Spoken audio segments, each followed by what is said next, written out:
Hello, everybody. Happy New Year's. How are we all doing? Can you guys hear me okay?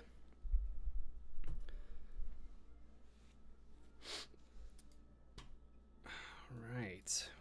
We are live, uh, live on YouTube. It is 8 o'clock, 8:10 p.m. On New Year's Eve here in Los Angeles on the West Coast. So, there we go. Chat's popping up. All right. I think everything's actually working this time for once. All in proper order. So it's looking like it's just gonna be me tonight. Michael is tied up. He's in the future, so he's actually it's New Year's Day for him, which always throws me off. My girlfriend Kelly is back in Australia right now as well, so I'm completely alone and unsupervised here, which is as daunting and as fun as it sounds. Um, but we are. Oh, this is funny. Oh, I gotta put that up on screen here. Edwin Gonzalez, let's hope Radiant Black doesn't keep doing the Simpsons telling the future thing. I know, right? Um, we've had some pretty funny reactions to some of the um, how do I say it, predictive storytelling that we've done thus far in the book, which always entertains me. But yeah, it's been a minute. We didn't do a live stream last week, predominantly because we're scrambling, getting stuff done, but also kind of enjoying this time of year where everything's pretty chill and everyone's kind of pretty much leaving us alone over email, etc. Um, so we decided we take the week off. We've got some stuff we want to figure out for regular streams for next year.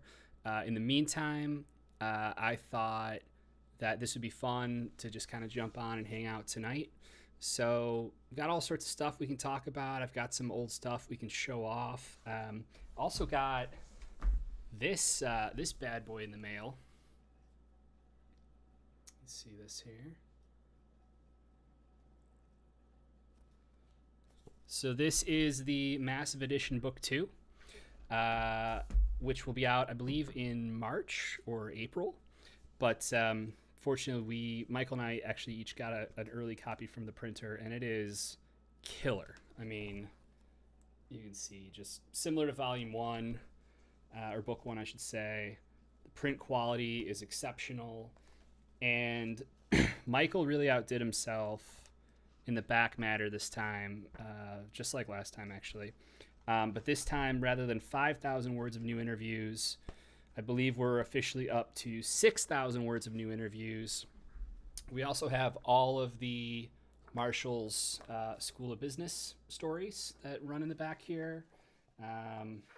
Some really killer design pages like this, the storyboards from the Versus animated film that turns into showcasing some concept art and some finished pieces. So it's something I'm really happy with. We once again went through and revised a whole bunch of little things as well. Rod Fernandez actually joined us to recolor issues 16 and 17. With absolutely no disrespect to Triano Farrell, who colored the original issues, but they just didn't quite sit palette-wise and take-wise as well with the rest of the issues that Marcelo colored, or Raul Angelo was coloring for a little while, and Igor Monti for a little while. So we just thought, once we're locked in now with Rod Fernandez on the team full-time and everything, we're like, well, let's go back and let's really kind of treat this as a remaster opportunity. The other thing that we did in it that I'm super proud of and happy with is that the book actually doesn't open with Radiant Black issue 13. It opens with Shift number 1. And then throughout the volume, for those first 4 issues, basically we go the interlude, then the chapter, and then shift 2, then chapter 14, then shift 3, etc., etc. So like this was always the plan. Actually, when Eric Stevenson originally asked me if we would do like some new stories for the Image Plus anthology, the issue was though that we didn't want to. Image didn't want anyone who was doing stories in the anthology to collect them in trade paperback or anything until the anthology was fully done coming out, and it was 12 issues long. So it was really tricky because we did 4 shift stories in issues 1 through 4 of the anthology, but then by the time, and those came out concurrently with volume 3 of Radiant Black, I should say issues 13, 14, 15, 16. So what was kind of cool was that each chapter ended up being like the origin of the villain who shows up in the corresponding that month's issue of Radiant Black. And then they all kind of come together for 16 and 17, which was our big like Rogues Gallery story, etc. But we couldn't collect them in the trade. So it was always my intention to read them kind of intercut with the actual comics that they were supposed to correspond to.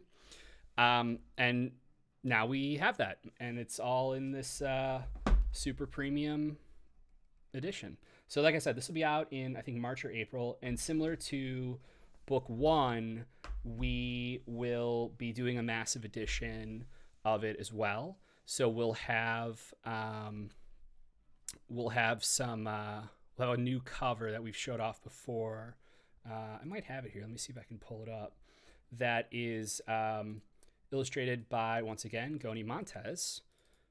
And let's see, I do have it here. So let me go ahead and show this off. So you can kind of see. So this is the Radiant Red helmet cover that Goni did for us to match his pink and yellow cover. So this one has actually not been published on any monthly issue yet or anything like that. So really excited to bring this one out again as a part of the massive edition, I should say the Black Market Narrative special edition for book 2. And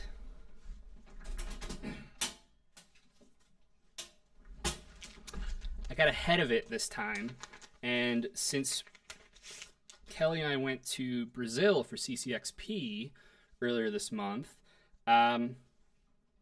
we have the signed book plates by Marcelo and myself already finished, so there won't be any waiting on those.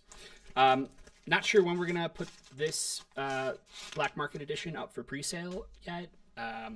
It'll probably be, I mean, at this point it'll be 2026, but we'll make sure to give everybody a heads up. And if you're not a newsletter subscriber already, I highly recommend signing up for that now. You can go to blackmarket.la and sign up for the newsletter there. That's where we do our like limited edition drops and releases and stuff like that. As well as, I guess, the new thing we've got going on here. So we've got a Discord server, which we'll talk about in a little bit here. Some of you in the chat are probably actually already in the server, and I appreciate everybody jumping in. But we'll get to that in a little bit. So let's go back here to me. She really is the GOAT, isn't she, Dave? I agree with that one. Okay, let's see.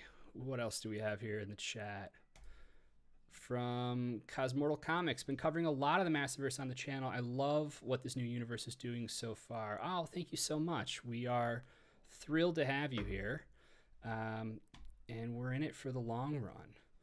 Let's see. Owen, good to see you, as always. Let's see. I also remember Mark Englert recolored Chapter 3 of Shift that released in December 2023. Presumably it was meant to bring it more in line with No One visually. That's true.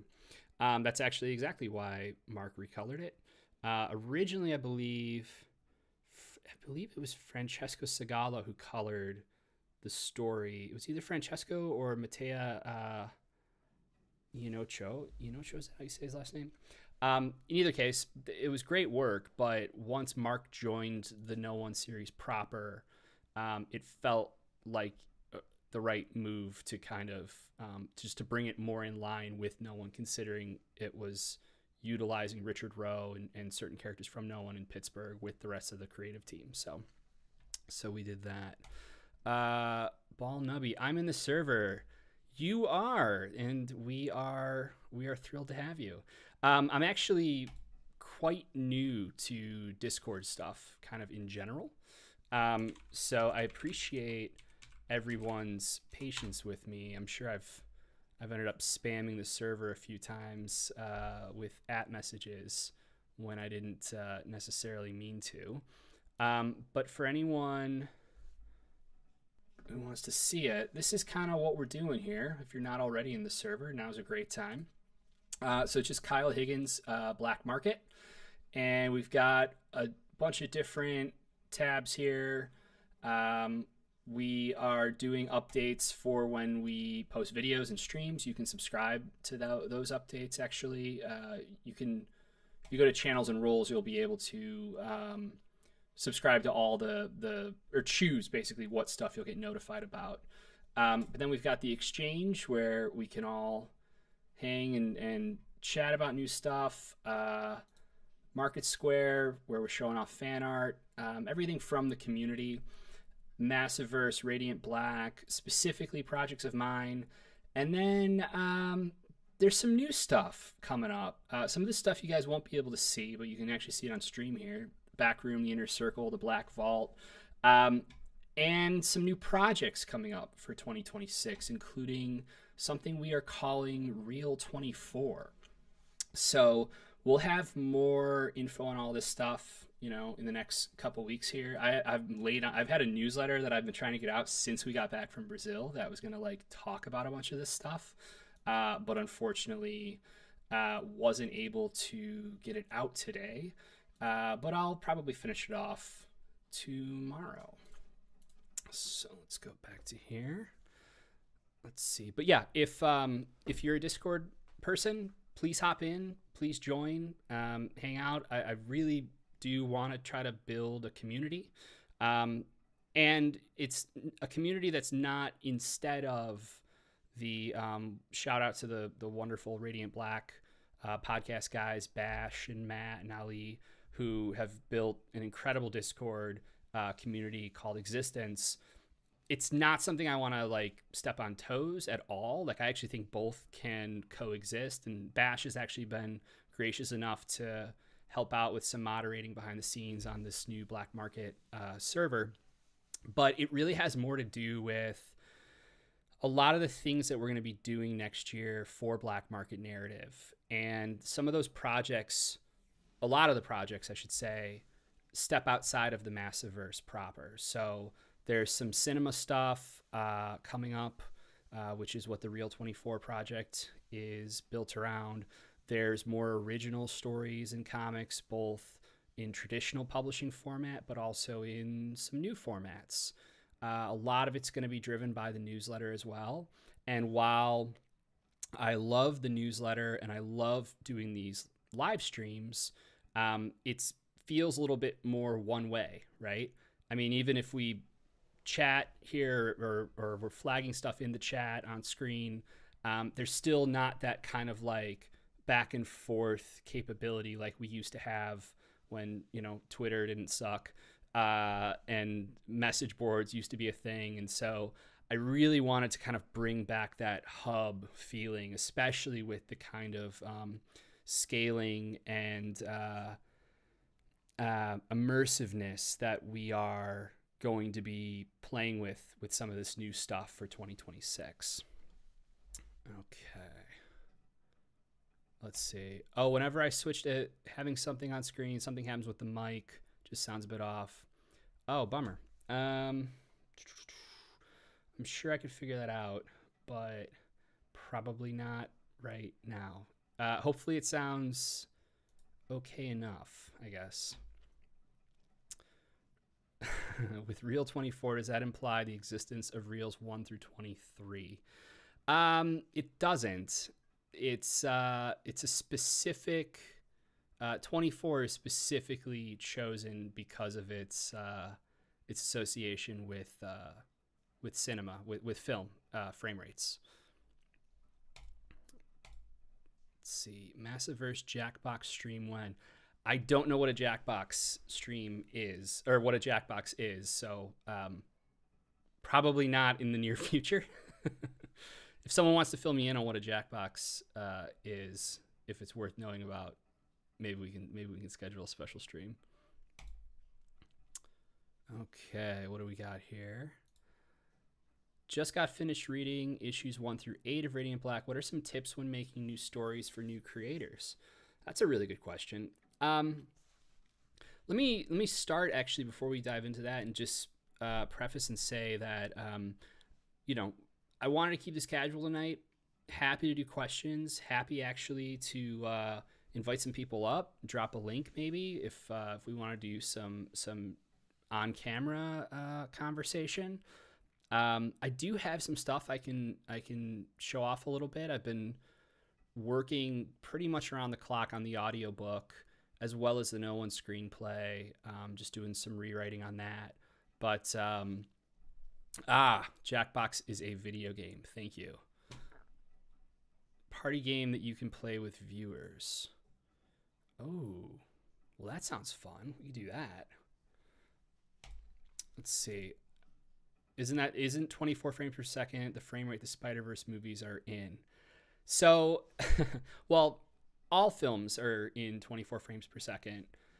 Spider-Verse, I think what you're referencing specifically is that it's actually animated on twos. So rather than it keyframe animation being every frame of the 24, it's animated on two. So they're only animating 12 frames of the 24.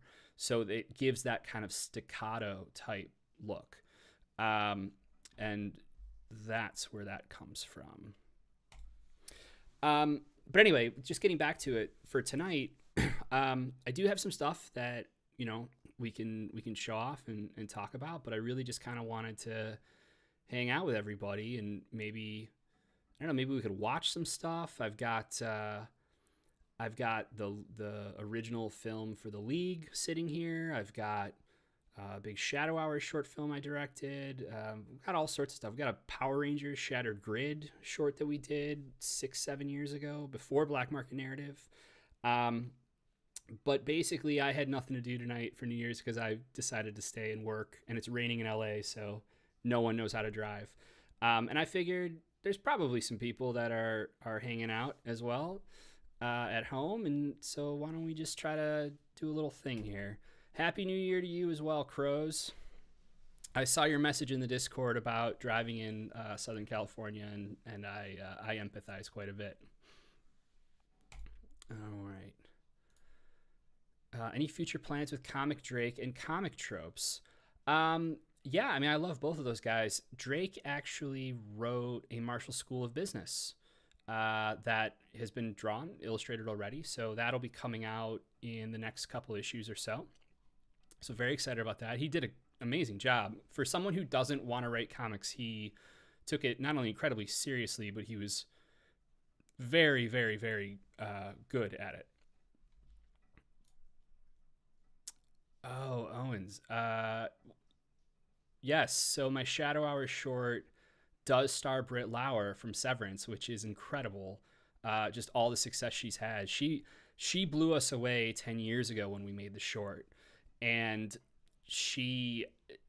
we all knew, like, she'd been on stuff already, but everyone felt like the best was yet to come for her. And I remember actually the other lead of Shadow Hours is Tom Riley, who starred on Da Vinci's Demons. And Tom, in a funny coincidence, had just started dating Lizzie Kaplan.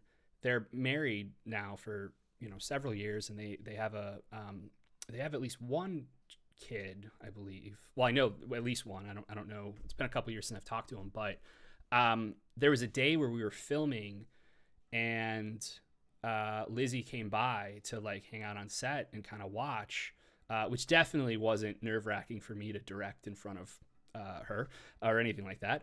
But she kept noting to Tom and myself, like she wasn't familiar with Brit, but she kept saying, she's like, the camera absolutely loves her. And that is a real thing. Like, some people just look better on screen than others. Like, the lens just likes their feature more. I am not one of those people, which is why I'm a writer for a living.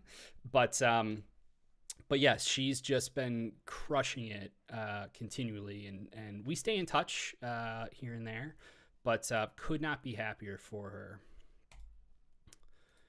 Oh, Happy New Year to you as well. Let's see here.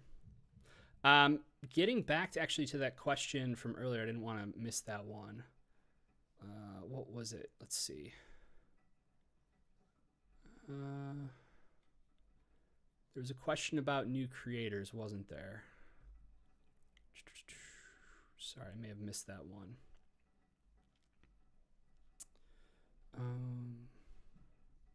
Yeah, I can't seem to find it.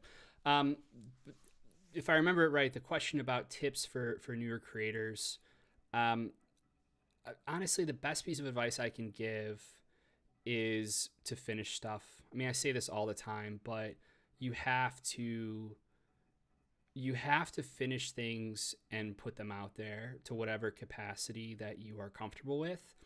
I always recommend starting much smaller than you would even think. So rather than focusing on a 5-issue story or a 1-issue story, I would focus on like a 5-page story, a 3-page story, and do a bunch of those. And the reason is because the best way to incentivize yourself to keep doing more is when you have those little wins where you finish a thing. And even if it doesn't fully work, the kind of euphoria of actually completing something and that sense of accomplishment ends up being, in my opinion and experience, like, it ends up being a really nice boost and motivating factor to keep trying and to keep growing, because that's really what you need. Is you need reps over and over and over. And the other thing about it too, from a practical standpoint and a career standpoint, as a writer, you are only as good as the caliber of art that you are working with. And when you are starting out, most of the time, you're not going to be able to find an artist who is at the caliber. And I'm not even talking necessarily like name recognition, but I'm talking about like the quality of work. You're not going to find someone at the caliber that will move the needle for you, that's going to do it for free, most likely. And so what it becomes strategically, if you focus on doing like 1-page stories, 3-page stories, etc., is not only can you do a bunch of them, but you can afford to pay a higher page rate to a more established artist to come join and do the stories with you. So highly recommend that if you are interested in writing comics. Just my opinion, but I think it works. Oh wow, okay, I missed a bunch of questions here. Let's see. Hey all, thinking about picking up all the currently available Massiverse trade paperbacks. Should I bite the bullet or just test the waters and see if I like Radiant Black first? Well, here's the good news. Let's see, the B Goji. We actually have a really cool. We have a cool thing that might be helpful for you. If I can pull it up here. Let me know if my sound gets weird when I transition over here too. Oops, my bad. So Across the Massiverse is a sampler that we put together for this very reason. So it contains issue number 1 of Radiant Black, of Inferno Girl Red, of Rogue Sun, and of The Dead Lucky. And then in the end of it, there's back matter. The sound is goofed. Oh, bummer. I'll have to figure out why that's doing that. Oh, I know why. No, that should do it. That should not do it.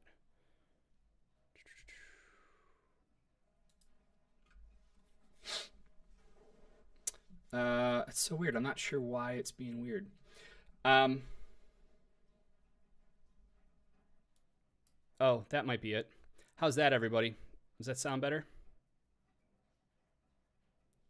If I'll wait till someone responds. Yeah, it sounds like swap mics. Yeah, I think I had my screen capture window is actually pumping audio in, so I think that should be fixed. Somebody tell me, how does this sound? It should be better now. Better. Somebody better? Yep, all good. Thank you. All those years as a sound editor and post production supervisor finally paying off, right? So the cool thing about the Across the Massiverse trade is that it's designed to be a sampler, and it's also something that is priced that way. So it's only $9.99, and at the back of it all is all sorts of material on the universe. So let me see if I can get this to open here, so you can see. There we go. So like I said, we have all this extra material in the back on each title so that you can see kind of what books might interest you. And we're doing another one, but I don't think I can talk about that too much just yet. Or maybe I can. Michael's not here to tell me no. Do you guys want to see an early cover? Put a yes in the chat if you want to see an early cover here for Across the Massiverse Volume 2. If we get 6 yeses in the chat, I will defy Michael and show off. Well, that's officially more than 6. All right. Tell you what. Just so that I don't get totally yelled at by Michael, I'm going to show off just the inks for this, all right? Give me 1 second as I get this ready for us. All right. Nope, that didn't do it. 1 second, everybody. There we go.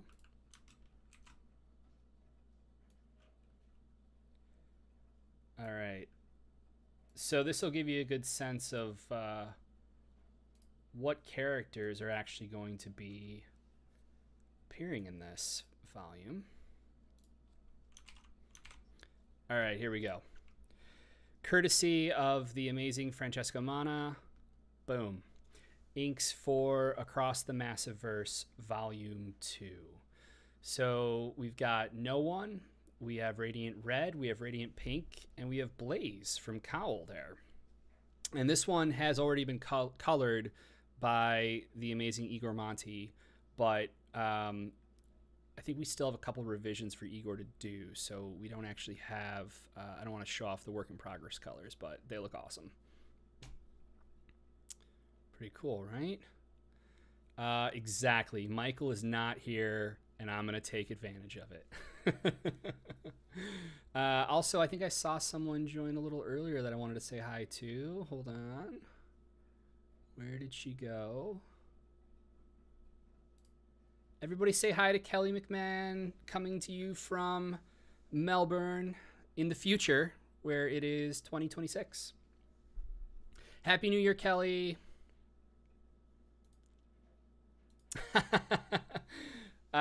So for those who don't know, yes, Christina V joined us to voice Cassia Costa for the Inferno Girl Red promos. Did I remember that she previously did the voice of BB for the Dead Lucky trailer? Yes, I absolutely knew that and remembered that. But Christina has huge range. So it was something I felt like the characters are so different, and Cassia is younger, and considering things like Miraculous Ladybug and Sailor Mars and a million other things that Christina's done, like I felt really strongly that she could knock it out of the park, and she absolutely did. For the first time, but not the last, on Inferno Girl Red. Let's see, how many people do we have watching? If we get the stream up to, hold on, I'll set a number. I've got something very work in progress, but very, very cool to show. Okay, we're at 16 people right now. If we can hit 30 people for the stream, I will show off something in live action. How about that? How's that for a tease? Massive-verse live action. Only on New Year's Eve. No one seems like a charming fellow, a bit violent, but whatever. Exactly, right? Like, they can't all be, I guess they could be nonviolent. But he is a bit he's a bit violent. That's true. All right, we'll go back to this.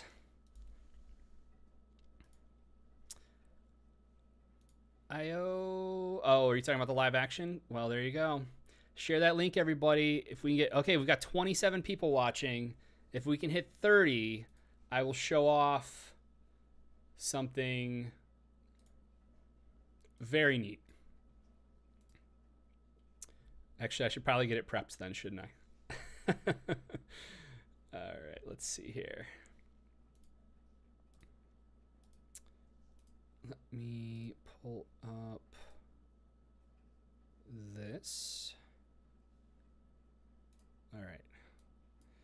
We're still at 27. Share that link, everybody. Okay. Miraculous Ladybug herself. That is Christina. All right, let's see here. I've only read Radiant Black and Rogue Sun. I can't wait to eventually read more. Think I'll pick up No One next. Honestly, the trade paperback for No One is totally the way to do this, to do the book. It's the version that we really, really killed ourselves to make work to its kind of fullest potential. So all of the QR codes are in that book. There's like 35 of them. Every in-universe newspaper article, website, ARG, everything. We worked into the trade paperback in proper order, and we remastered something like 140 pages of art because we wanted everything to aesthetically match what the movie is going to be. So highly, highly recommend it. Yeah, it's funny. I don't know that I would say No One is underappreciated, but it's definitely a book that people slept on. And even when we announced it and we saw the order numbers, and they weren't, terrible or anything, but I went to Comics Pro in Pittsburgh, and that's where No One is set. And I spoke to retailers, and the number of retailers that had no idea that we were doing this podcast with Rachel Lee Cook and Patton Oswalt and this amazing kind of like outside the box thing. It was a little bit of a bummer, but at the same time, the way that we put the project together, Brian Buccellato and I pitched financiers on this project a year before we made the book. And the reason for that was because we knew that the money for what became the audio series was going to be tied to the feature film that we wanted to make. So we needed everything kind of approved and greenlit before we actually put any of the book out. So I knew that, like, look, this is going to be a long road, but the tail on this project is significant, because every new iteration, every new thing we do with it is actually not an adaptation. It's going to just be a continuation. And so it becomes this multimedia, multi-narrative. But But yes. Oh, wait, let's see. I don't expect to see it per se, but I can see the server being very beneficial to centralizing some unifiction, unfiction elements like the no one immersion. Yeah, absolutely. I mean, that's the other thing. Like, especially with all, like I said, all of the crazy stuff and outside the box stuff that we do. Like, I definitely wanted to create that kind of hub for us to be able to talk about it and just spread the word and also give a central location for people to kind of congregate again. I grew up in the era of message boards, which unfortunately is kind of a bygone era now, but I miss those days. All right. What did I miss here? Okay. Oh, we're at 31 watchers. All right. I guess I got to deliver here, right? Okay. So I said live action. And the thing is, I was hoping that this was going to be done before now. I thought that this was going to be something that we could put out. There were a couple delays as we're finishing some voice, but I guess I don't want to bury the lead. So Christina's voicing a few more things for us, and I don't have the finished piece to show, but I have the visual. So if you guys are cool watching something without sound yet, I can play it right now. Are you ready? Give me some yeses in the chat.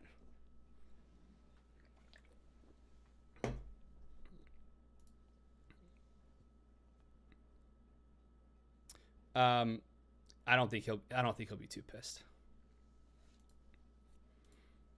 Oh yeah, Kelly is absolutely ratting me out to my. Well, no, I don't. I hope not. All right, you ready? All right, here we go. Let's do this. What is this?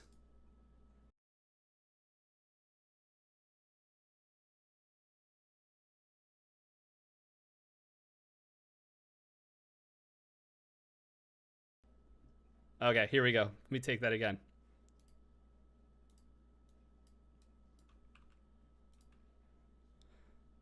What do we have here?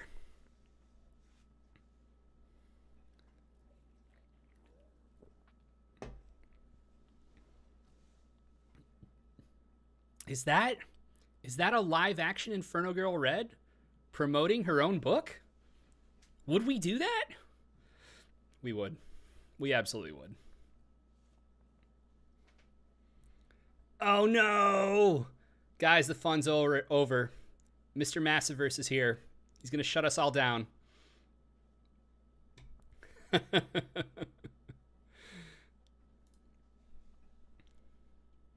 How cool is that, right? So I'm not going to tell you anything else about this other than it exists. And we're going to be finishing it off here in the next week or so. I'm just waiting for some final files from Christina. And I think you will all get a big kick out of this one. So the helmet was made by Starchild Props. It actually was sitting back here up until very recently because we took it out into the field. But the suit is actually made by some friends of mine who are very, very talented costume makers and cinematographers and prop makers as well. But I'm gonna hold off on talking too much more about that until it's totally finished and we put it out and we have all the sound and everything else. Like I said, we were hoping it was going to be out a little before now, but good things for those who wait, right? And you know what? It is clean. I agree with that. I know that reference. Oh, shout out to Deoxy. If you guys like Power Rangers, Deoxy Ash is a really, really great content creator to check out. He's got a pretty amazing channel. Ash, you were always so kind with all of your Power Rangers comics coverage when I was doing the book. So very much appreciate that. Good to see you. It's been a minute. From Crows, let's see. In terms of transmedia projects slash IPs out there besides yours, are there any others that have really stood out to you and that I've been inspired by? Oh, that's a great question. Um, that's a really good question. Well, I think like obviously the Cloverfield movies I think did a pretty amazing thing back in the day with regards to um, mixing mediums. Of course, that was more purely from a marketing standpoint and less from a kind of full storytelling standpoint. Um, but I think I still think about those fondly to this day. The campaigns around those. Um, Gosh, it's hard. I think part of the problem with doing things like this and the multimedia is one of timing, and it's also one of and we ran up against this with No One quite a bit. It's one of educating too. You have to show your audience not only the material but how you have to teach them how to engage with it. So, Bandersnatch, yes, that's a really good example. Bandersnatch is in the kind of choose your own adventure model. You know what's so funny is this would not be feasible for many reasons. So please don't take what I'm saying out of context here. But I have had in the back of my mind this idea of like, if we were emphasis on if we were to ever do a Radiant Black show one day, the idea of doing the Catalyst War as a choose your own adventure season, um, it'd be so expensive, but it'd be so cool. It'd be so cool. Um, but yeah, I think our experience on No One was really interesting because I'd say over the course of the year or year and a half that the book was coming out, um, oh seriously, Netflix pulled it down. I didn't know that. Shit. Over the course of the year and a half that No One was coming out, I'd say that anytime I did a signing at a convention or a store, the people that brought up copies of No One for me to sign, I'd say about probably half of them had no idea there was an audio series, much less like any of the ARG stuff we were doing. And look, we designed it to be modular in that way so that like you could just enjoy the audio series, you could just enjoy the comic, and they work entirely on their own, but they're additive together, right? But of the 50% that knew about the audio series, I'd say about half of them had not listened to it. So it definitely became a process of figuring out how to educate our audience and readers on how to engage with the storytelling. It's it's not enough to just do, like, it doesn't matter how cool a thing is that you do if no one knows you did it.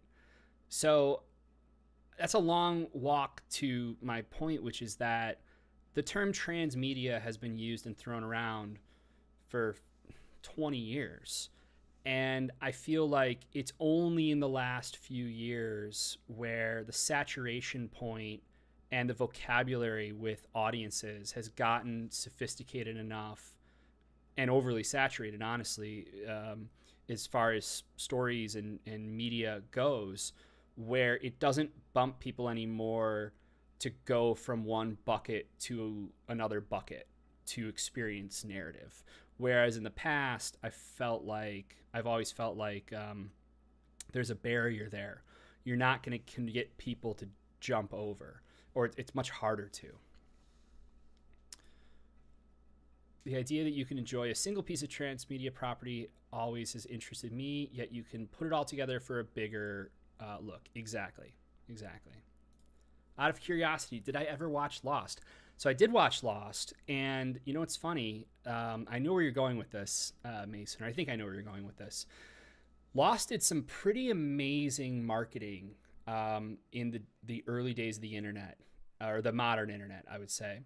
And, one of the people who was behind that is someone who works with us at Black Market Narrative, Jason James. Now, Jason was the head of digital at at ABC. He was the head of digital at DC Comics when I started there. That's where we met. He's the one that built out the DC All Access show, for those of you who might remember that. He's gone on to run digital for the Recording Academy and the Grammys, for Go Noodle, Spy Ninjas, and Jason and I have been close for 15 years. Very, very forward thinking, very innovative, very, very into interactivity and immersiveness in storytelling and marketing. And so he, behind the scenes, has been very influential on a lot of the stuff that we do at Black Market, especially as we're going forward here and actually, knock on wood, looking to take a leap kind of to the next level in 2026. All right, let's see. What else do we have here? Sorry, I'm just looking through the chat. Oh, thank you. I enjoyed my run on Power Rangers as well. I wouldn't say the best, but I haven't. The thing is, once you write a character, it doesn't matter whether it's Power Rangers, whether it's Nightwing, whether it, whoever it is. It's really hard to stay a fan afterwards. It's hard to, I don't read characters after I've written them. And when I was starting out on Nightwing, I was fortunate enough to have lunch with Marv Wolfman, who I've gotten to know over the years now. But the first time we ever sat down, he was so gracious and kind.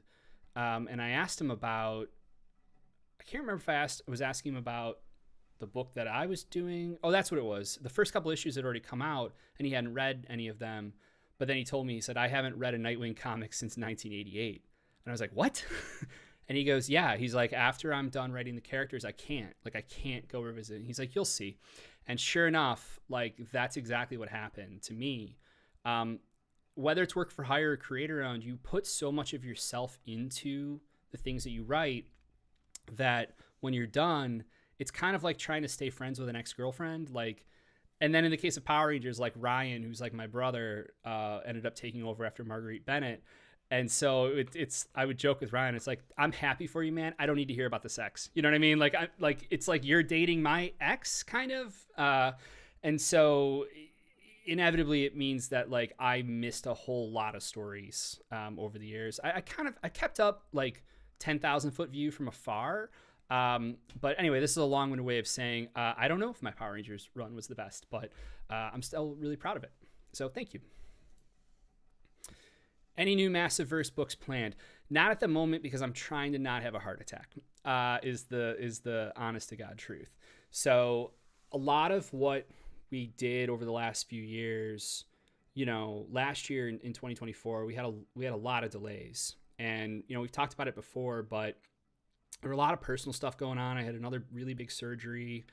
I wasn't walking for a few months. And between Catalyst War and No One and Rogue Sun and the other stuff going on and all the ancillary material for those things, it just became so much that I feel like, we didn't do ourselves any favors by all the delays that we had. So the focus for 2025 has really been, was on coming back strong, on time, monthly. The focus is Rogue Sun and Radiant Black, with Inferno Girl Red Book 2 hitting right now.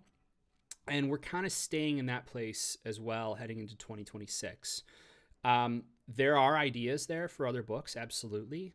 But my focus right now, considering the breadth of our back catalog, is about ways to raise more general awareness on the universe and the line and the back catalog, because I feel like it is substantial enough at this point that you can really dive in and find a whole bunch of great stories. I would say that the general awareness, though, is kind of our biggest hurdle. It's not only a crowded market, but an incredibly crowded media landscape. So that's where live streams like these, the Discord, newsletter, all of the videos we do for the books each month. Shout out to Will Friedel and Ryder Strong and Johnny Young Bosch, who are kind enough to voice those promos for us every month. That's where that is coming from.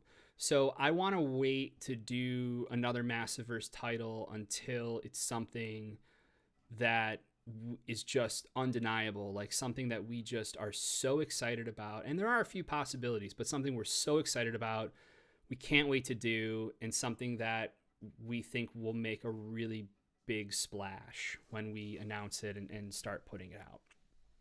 But that's not in the immediate future. We have a bunch of new stuff for next year that's non-Massiverse related, but we'll talk more about that in a bit. All right, what else do we have here? Did I ever finish Flashman? I didn't. Thank you for the reminder. I have been watching a couple things while I've been on, I say break, but it's really just, it's because I'm here by myself. I've been working every day nonstop, but it is nice to not have your email inbox blowing up incessantly because everyone else is on break. So maybe I'll get back to some Flashman while I'm here. Speaking of, man, Owen, you are up on all the news, aren't you? Speaking of DC, while you can't talk about the Next Level book you're working on, can I at least talk about how I got involved? Yeah, I can talk about that a little. So for those who don't know, there was an announcement that went out a couple weeks ago, and I'm actually going to pull it up. Or maybe it wasn't a couple weeks ago. Was it only a week ago? Maybe 2 weeks ago? So DC Comics has or is doing a pretty interesting thing for what they're calling their Next Level initiative, which is coming out of the DC KO event right now. That's headlined by Scott Snyder and Josh Williamson, two very good friends of mine. And coming out of this, in the spirit of, actually, this is a really good line here from Josh. Much like how the Absolute Universe, zoom in for us so you guys can read it.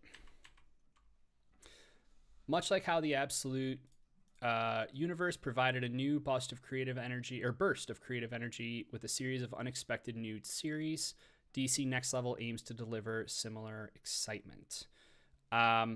Which brings Snyder and Williamson to DC Next Level, a series of bold, creator-forward #1s, starring fan-favorite characters and helmed by some of the best talent in comics. These new Next Level titles will launch. I actually have not seen this, by the way, this announcement, so I'm reading for this. I knew it went out, but I'm reading this for the first time as well. These new Next Level titles will launch alongside bold new storylines in DC's ongoing and limited series as DC All In begins its second act. So there's the announcement for Lobo with Scotty Young and Jorge Corona, which I cannot wait for. I love both of those guys. Oh, man, look at that cover. It's so cool. Love a good Lobo. Looks like Greg Rucka is coming back to Batwoman, along with Danny, who I think I was just with in Brazil, actually. I'm pretty sure we talked for a little bit. Her work's awesome. Yeah, look at that. And then my good friend Tony Fleece of Stray Dogs fame is jumping on an old character that I wrote at one point as well, Deathstroke the Terminator. That's so cool. That's a Tony cover. I love that. And then there's this bit of announcement. DC Next Level, part of the second act of DC All In, is a new publishing initiative spotlighting characters like Batwoman, Deathstroke, the Demon, Firestorm, Lobo, Barbara Gordon, Zatanna, the Teen Titans, and more. The creative roster includes Jeff Lemire, Greg Rucka, Javier Rodriguez, Jamal Campbell, Scotty Young, Mariko Tamaki, James Herron, Kyle Higgins, Joshua Williamson, Daniele De Nicolo, Michael Walsh, Carmine D. Giandomeniso,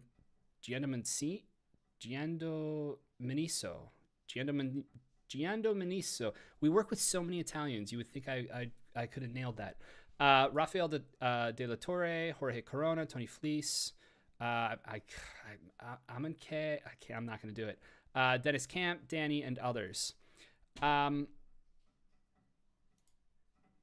yeah, I'm going back to DC. And this is something that I can't talk too much about. I can't tell you what I'm doing. I can't tell you what the book is. All I can say, though, is that it's something I'm really, really, really excited about. And to your question, Owen, about how I got involved, so Scott reached out, and we've been close for many years. And at the time of the Absolute books, he actually was asking and trying to get me to come back to do an Absolute title, and it just wasn't the right fit, both kind of, I think, timing wise and a little bit creatively as well.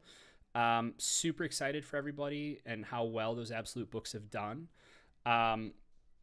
But this was also in the midst of doing the Catalyst War and No One and everything else, and it was like, I can't even think about something else right now. But this time the timing was better. And what exactly the opportunity was something that was too good to pass up, as far as I was considered. Characters that I love. Sorry, I'm actually just grabbing that.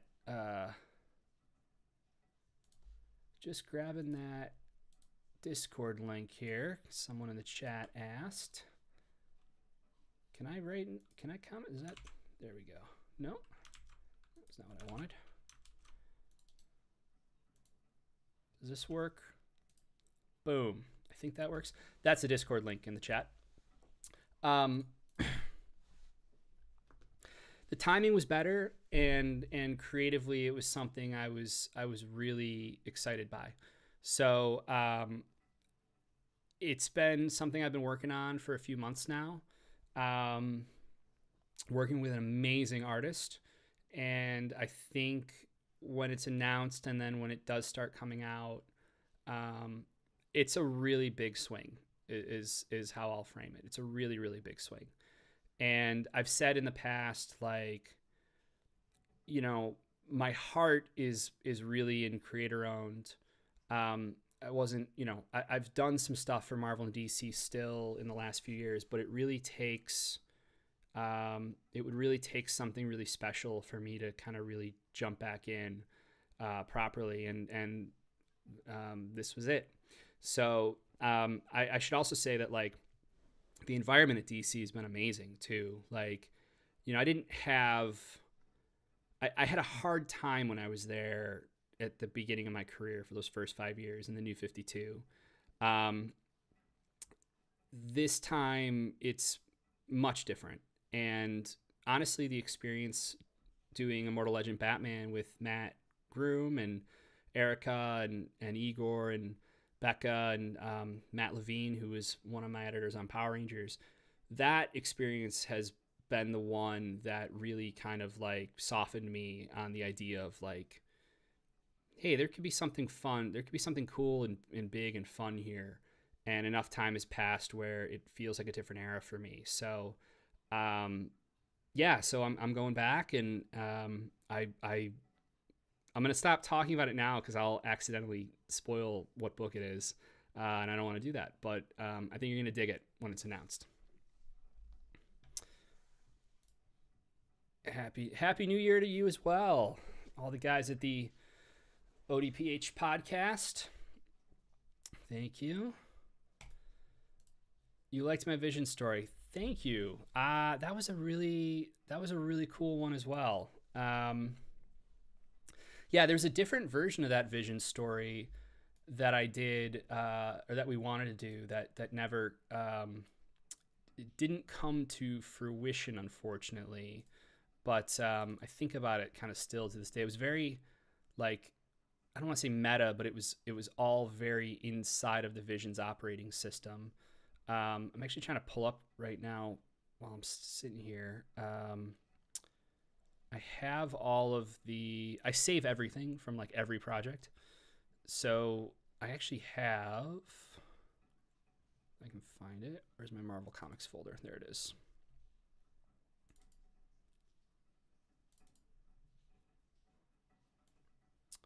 There we go. Make available offline. So for those who don't know what Mason and I are talking about here, so at the start of my career, I was fortunate enough to. Oh, it looks like this is an old PDF, but we can share it anyway. So this is an old PDF. I thought I had the colored versions here, but this was a little book we did, a new version telling of the origin of the Vision. It was all ink washed by Stéphane Pergier, I think is how you say his name. He did some pages on Cowl actually for us shortly after this, but I'll have to find the colors because they're pretty killer. All right, let's see here.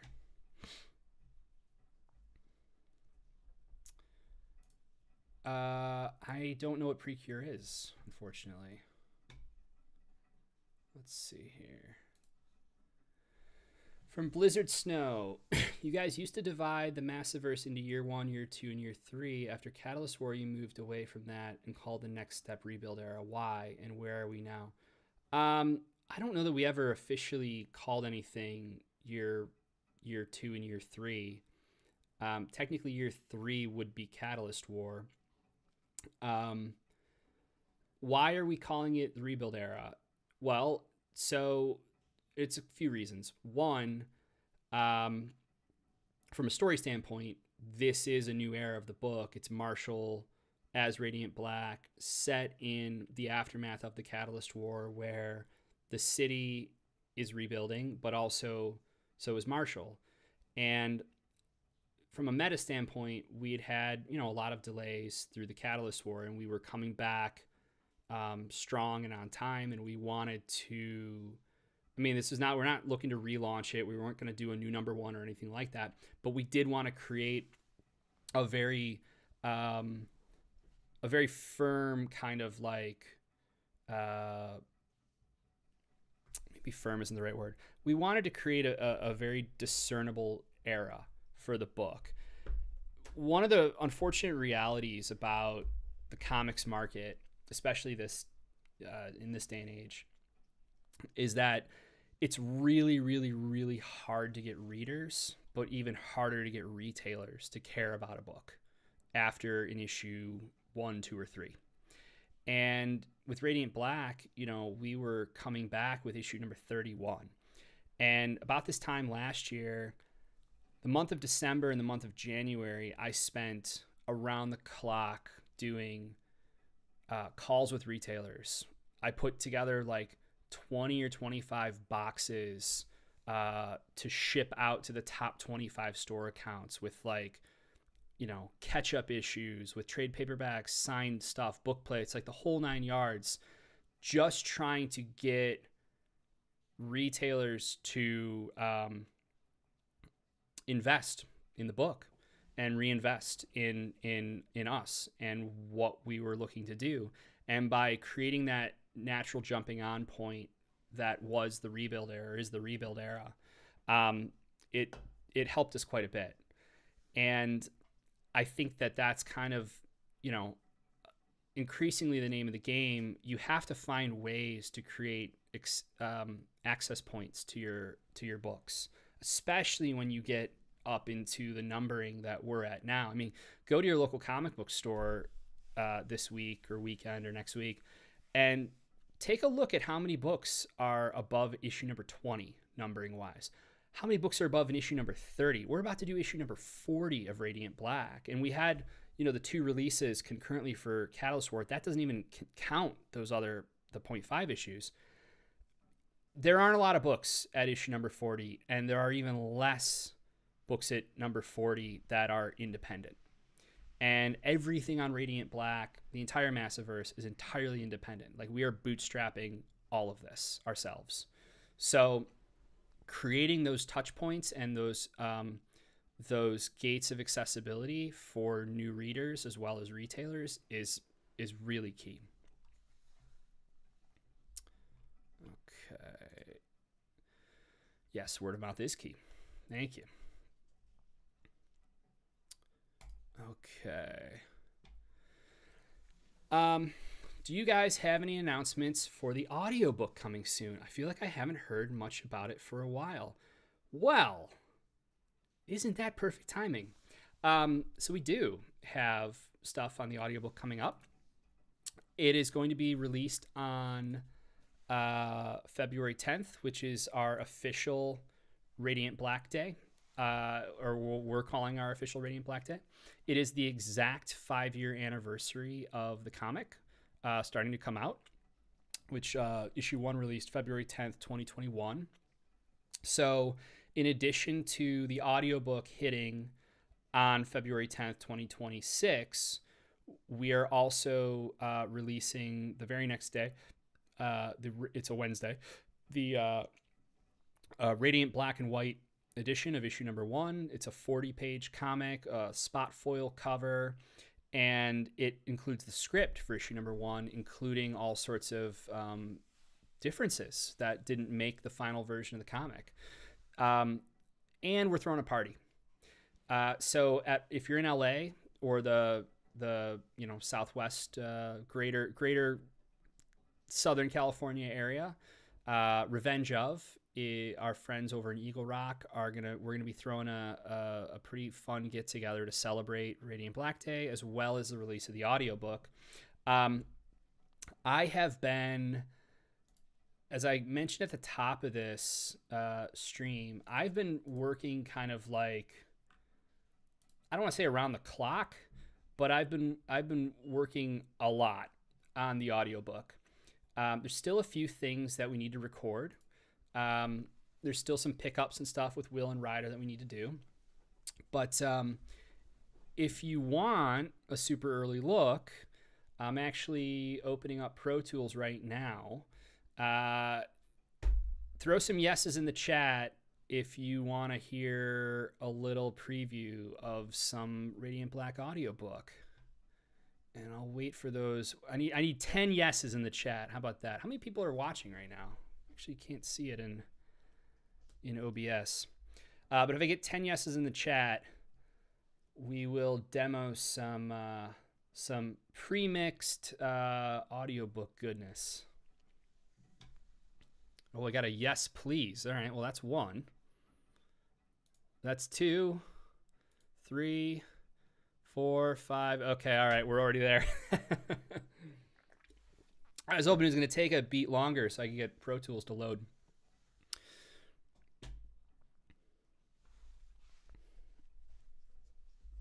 All right, let's see.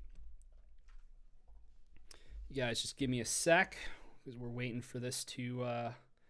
Pro Tools is a clunky program, especially when you have as many plugins running as I do. All right.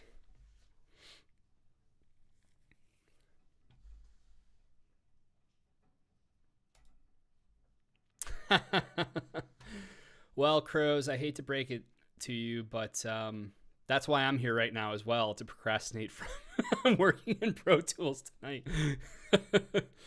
I've also never tried to share audio out of Pro Tools. We'll see how this goes. I think I have a way to do this. All right. So the caveat I want to give everyone, there's no sound effects in this yet. There's no ambience in this. It's just dialogue at the moment with some scratch narration from me. This is really like work in progress, but it is shaping up really, really well. So I don't mind giving you a little sneak peek here.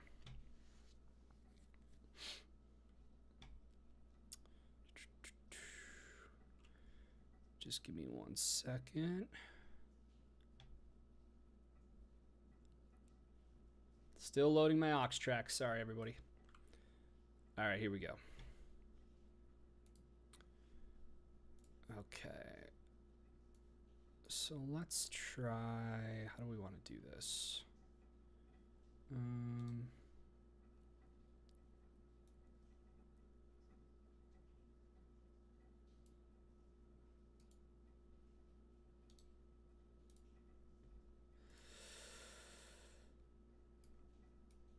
All right, let's try like this. If I play this, can you guys let me know if you hear this? Sorry, Mr. Burnett. I really wish... No, that doesn't do it.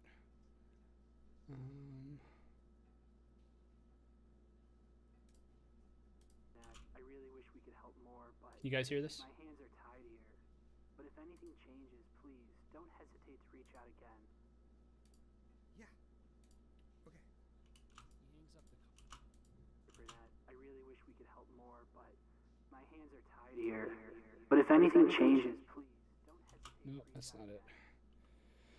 All right, guys, give me 1 second to figure this out.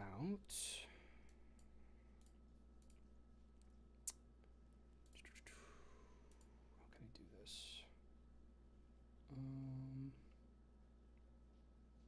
It's very low, yeah. All right, give me 1 second. I'm going to send you guys to some trailers for a second while I do this. Give me 1 second. I'll be right back.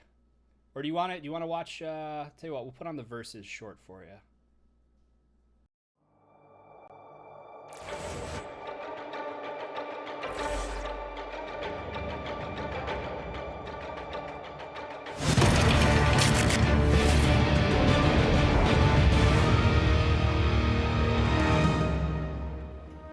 We don't have much time.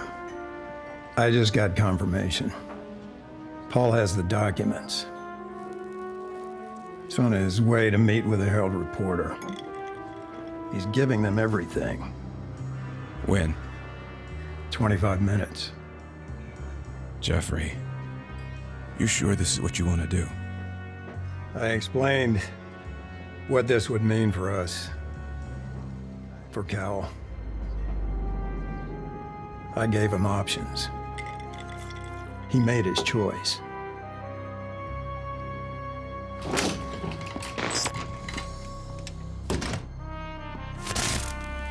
You really shouldn't smoke. We know that now.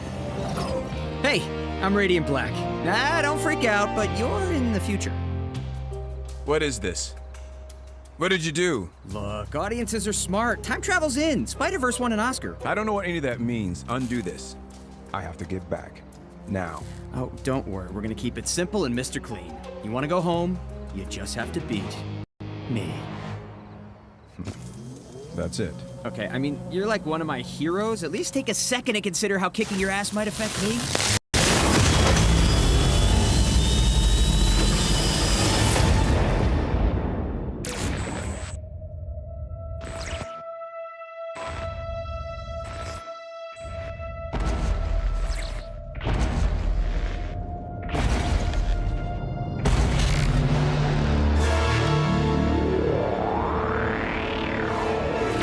Hello, Reginald. Welcome to existence.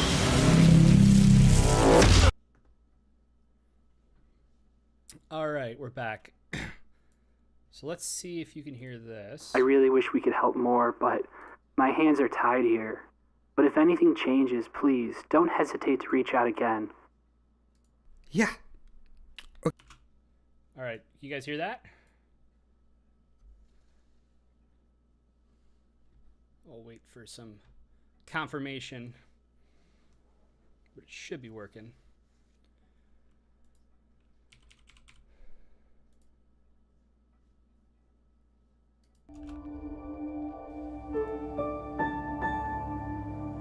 Yep, you can hear it? All right. Black Market Narrative and Image Comics present Radiant Black, the audiobook, Volume 1, Not So Secret Origin. From the comic book series by Kyle Higgins and Marcelo Costa. Written and directed by Kyle Higgins. Performed by a full voice cast. Narrated by Kyle Higgins and Cherish Chen. Chapter 1, Not So Secret Origin. Los Angeles, California. On the edges of West Hollywood, Nathan Burnett changes lanes, his 2008 Honda Civic darting around a food delivery driver double parked outside one of the sneaker shops on Melrose, on what is otherwise a beautiful fall day. Nathan's 30 years old, with sandy brown hair, Midwest reserved, but attractive when he makes eye contact.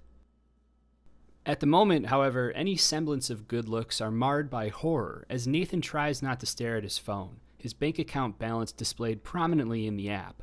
Checking account, $46.98. Credit card, negative $38,486. I'm sorry, Mr. Burnett, but unfortunately, your loan application has been denied. Okay, did they give a reason? Well, there's a lot of factors that go into the decision, although I do see a note. There it is. If you look at your debt-to-income I should also clarify, I am not doing the bank voice. That's just scratch audio for now. ratio, it's quite high. I know. That's why I need the loan. I understand, but unfortunately, there's really not much more we can do here. He pulls the car over in front of a restaurant he could never afford to eat at. He takes a long, deep breath. Can you guys give me anything? I mean, even just a couple $1,000s would I'm go. sorry, Mr. Burnett, but until you get your income up... I wouldn't need a loan if I could get my income up. Okay, I'm sorry. I'm sorry. Look, it's embarrassing, but I promise you, it's a temporary situation.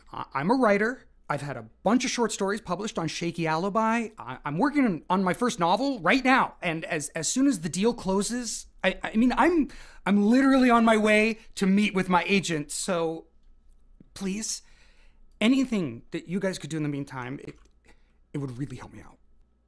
I'm sorry, Mr. Burnett. I really wish we could help more, but my hands are tied here. But if anything changes, please, don't hesitate to reach out again. Yeah. Okay. He hangs up the call and leans back in his seat. He stares out the window, trying to figure out what the hell he's gonna do when... Stupid. Suddenly, the back door opens and a couple from the restaurant peek their head in. Hey, pick up for Brad? Oh, sorry, we can call another car if... No, it's fine. Get in, please. Brad looks to his partner, who shrugs. They climb in the back seat. Nathan opens a rideshare app called Driver, no E, and pulls up the route. He adjusts his mirror and catches Brad's eye. He forces a smile. Everything's totally fine.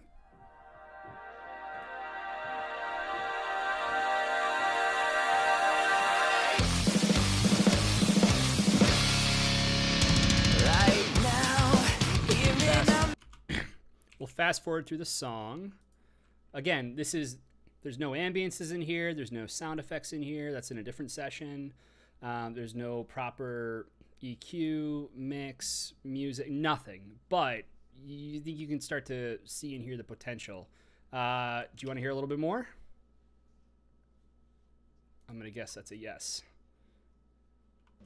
2 weeks later, Lockport, Illinois, a quiet town in the southwest suburbs of Chicago.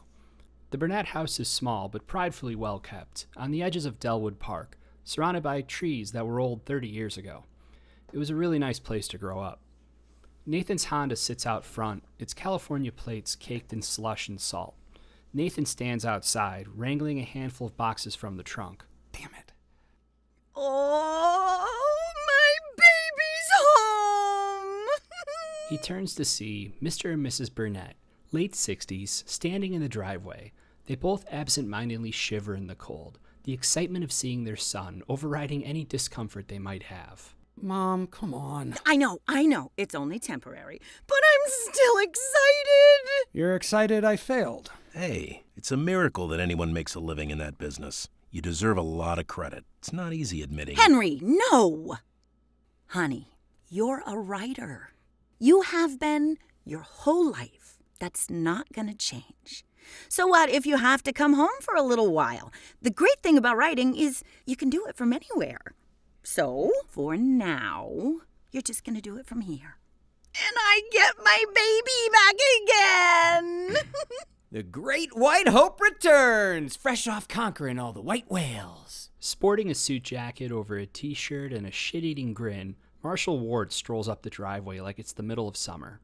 Once an inseparable high school best friend, Marshall's perhaps best described as a small doses kind of guy. That's a lot of mixed metaphors. What can I say? I'm an iconoclast. Just looked that word up. Ran into the folks this morning at the video store. How did you not tell me you were coming back? It wasn't really planned. That, my friend, is the best kind of plan. Dude! Sorry. But seriously, you picked the perfect time to come back. There's a ton of stuff opening. Lockport's straight up hopping.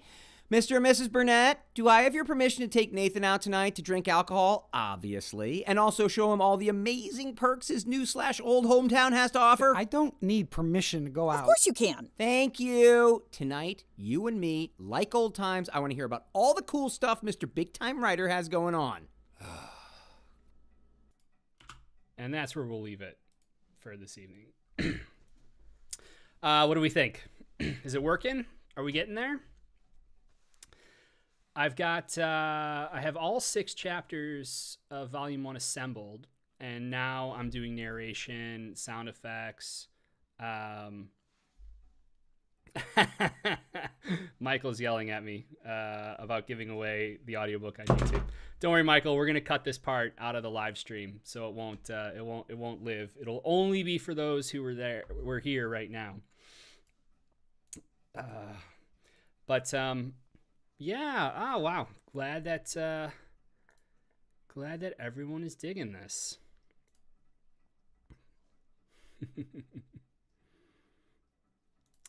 Eagerly awaiting the Marshall versus Satomi fight.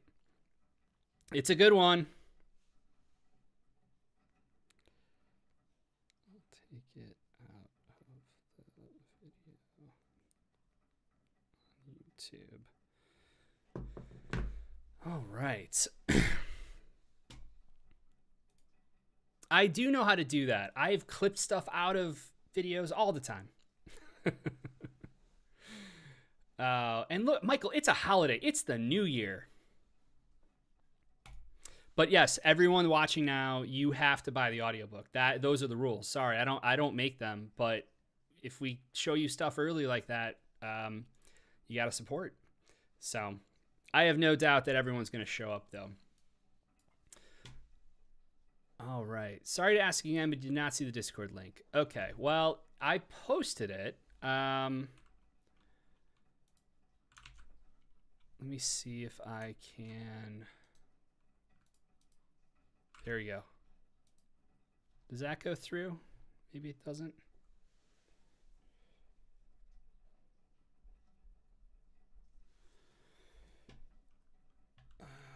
Let's see.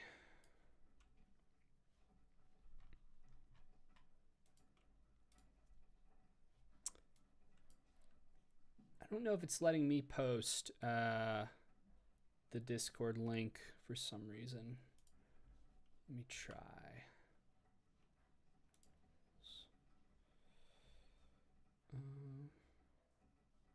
Nope, we don't want that.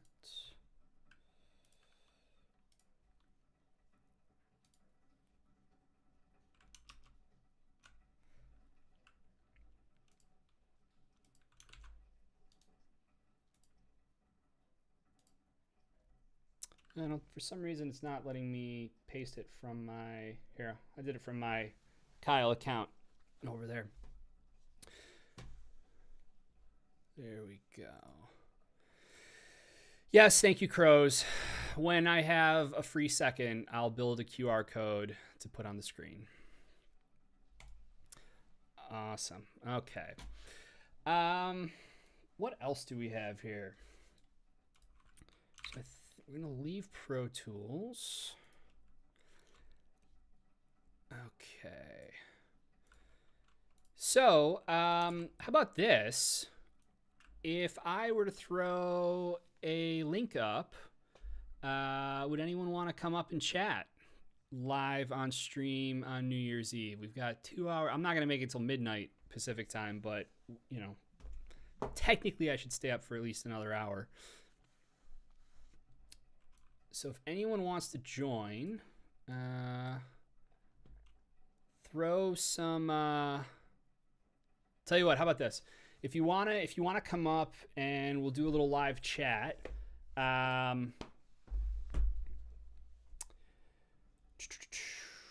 tell me what the name of Nathan's aunt is. We'll go with that.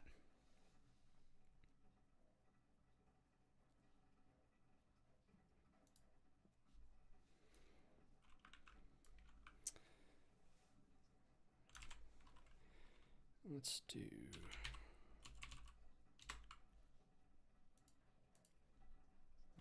Okay.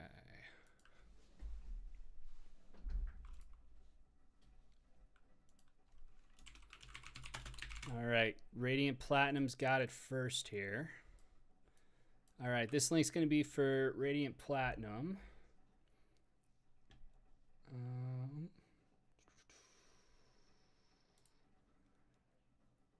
let me just get this link set up real quick.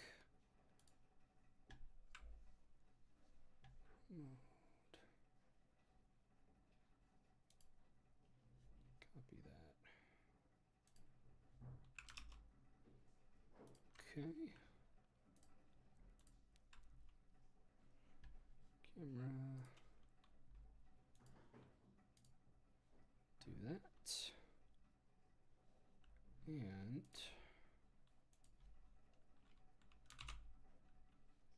there we go.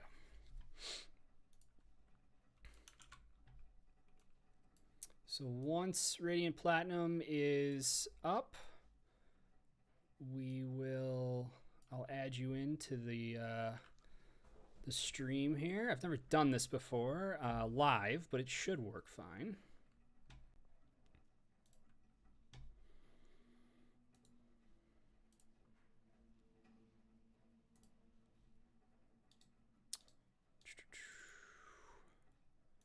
Give us 1 sec here as we're waiting for Radiant Platinum. It's a great name. Okay.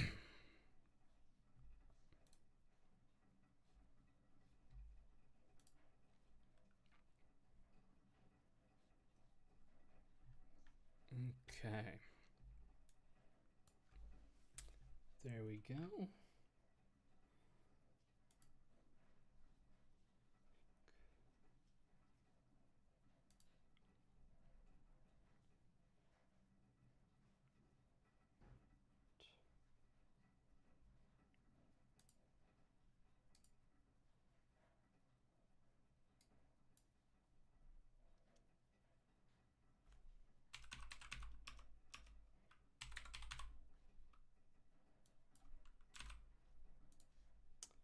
All right.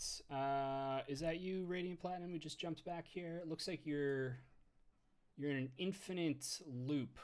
Your camera. You can select a different camera.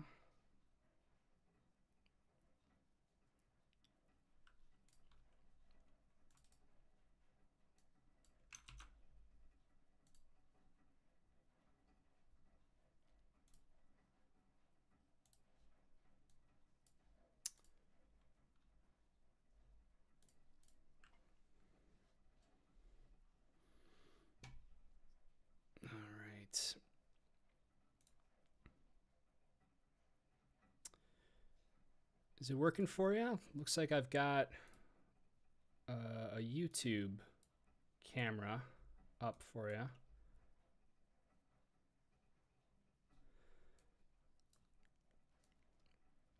Or as you're sorting that out, if there's anybody else that wants to jump up and have a quick New Year's Eve chat here, we'll answer some questions, whatever you want to do. Get to know each other. You can hit that link that's in the chat there as well.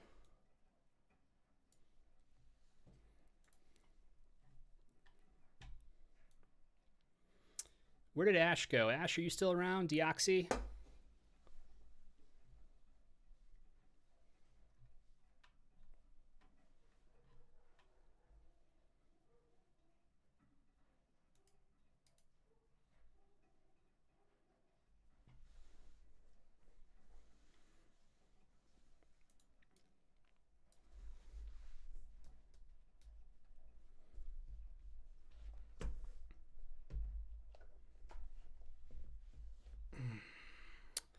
Let's see. How close was the vote between Marshall and Nathan? I didn't even know Radiant Black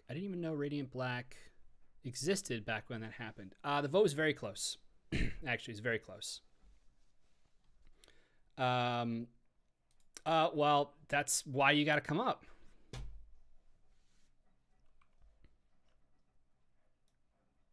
We'll figure it out together, Deoxy.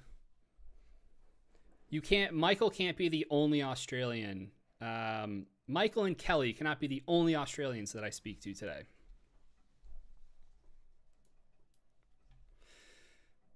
Okay, conventions planned.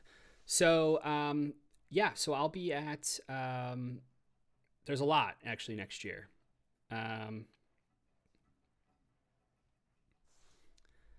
New York Comic Con for sure, San Diego, C2E2. I'm actually waiting for my schedule to still get firmed up. I'm in the same boat. I just be sitting there. Am I that scary, you guys? Come on. I feel awful.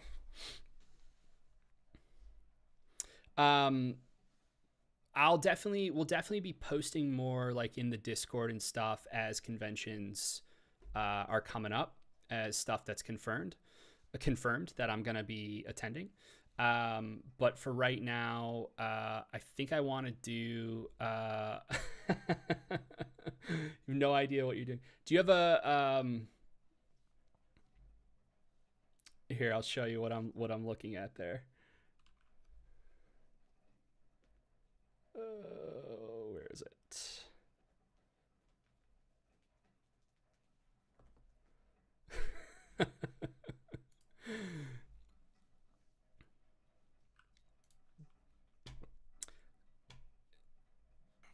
So if you have a camera, I don't think this is going to work. Let's see. Testing. Can you hear me, my friend? Oh, there we go. Yeah, can you hear me? Yeah, perfect. Okay, I just clicked the wrong thing, so that works. Oh, no worries. Do you have a camera you can turn on? I am not in the right space to turn a camera on. I have terrible lighting and I'm on a laptop. Oh my gosh, no worries. So I know your username, Radiant Platinum. Where is that what we go by, or are you yeah, or Steve or Terry or My name is William. I got into Radiant Black I want to say about a year and a half ago, and I just adored it from the very start. I immediately got the logo tattooed, and it's just kind of become my seriously? entire persona. Absolutely, yeah. I have it on my arm right now, and I want to get more. It's like my entire personality. I swear to God. Oh my gosh. Well, I'm honored. Also, I apologize that it's not that we couldn't give you something cooler for your personality. But it's pretty cool. I mean, there are worse books out there, right? There are worse personality traits that you could model off of. Yeah, that's a good point. That is a good point. What if you don't mind me asking, how did you originally find the book? There was a Troyo Boyo video where he went through a ton of comics where he said that like they deserve the quote unquote invincible treatment. And I'm like, hey, I love Invincible as much as the next guy. Let me see what this guy's got cooking. And the only one that really stood out to me was Radiant Black. And I think he went with Rogue Sun after that as well. And I love Rogue Sun as much as Radiant Black, but It's Radiant so good, Black, isn't it? oh man, it's the whole universe. Like I just love what you guys are doing. And I finally went back to my comic book store today after like 2 months because I've been so busy working over the holidays and whatnot. And these guys straight up added Infernal Girl Red to my pull list without me even telling them. I just appreciate it so much. Now I love it. that is the kind of comic store owner that I can co-sign. I think curation is like a huge thing in this day and age, especially, and more store owners who understand their customers and will pull something like that for you. Like that store sounds great, I guess is what I'm trying to say. So It absolutely is. And Matt and Erica thank you and the store owner for that. No, it's great. It's great. And a couple months ago, I can't remember when you guys did it. You had a signing with Will Friedle, and I guess you had extras. And I bought one of those off of a website that you linked on like Instagram or something. And I have to go get that graded. I've been meaning to do that for ages. But I haven't had the honors. I'm sorry. No, go ahead. I haven't had the honors to see you or meet you in person. And of course, like as soon as I find out about Radiant Black and the whole Massiverse and just absolutely becoming obsessed with it, becoming my entire personality, I find out you were in North Carolina like 4 months before I even found anything about it out. And I'm like, oh, shit. Yeah. It's well, look, it's never too late is the first thing. Absolutely. The second thing, you know what? I used to go to North Carolina to Raleigh for GalaxyCon every year. I love that show. But unfortunately, it's booked the same weekend now as San Diego Comic-Con. And that San Diego is like, it's a show we absolutely have to do. So unfortunately, we can't make it. I can't do both. Although I do have some friends who literally do a day or 2 days in San Diego and then 2 days in Raleigh, which is crazy to me. That is wild. But I love that show, if that's the one you're talking about. Yeah, absolutely, GalaxyCon. Yeah, I'm hoping to come back, not next year because I'll be doing San Diego again, and they do overlap again, unfortunately, because I already checked. But yeah, I really like doing regional shows like that. So hopefully we'll get a chance to cross paths one of these days. I really hope so, man. It's just such an honor. It's such an honor, and I love what you guys are doing. It's just it's beautiful. Of course. I appreciate that. All right, well, we've got a couple other people back here, so I'm gonna politely boot you, bring someone else up here. But I want to do this more frequently, and I want to, in this day and age, just try. Like I said, community is a big thing to me, and so I feel like, this is a fun way to do it. So I appreciate you being the first one up. Of course. Thank you. You guys have a happy New Year. All right, you as well. Okay. So we're going to bring up now. I'm actually not sure who this is. It's exciting. All right, here. Give me 1 second here. Okay. And there we go. How you doing? I'm good. I went for a 4-mile run at midnight. It's great. That's a good way to do it. Yeah. Do you happen to have headphones by any chance? I can go get some right now. Awesome.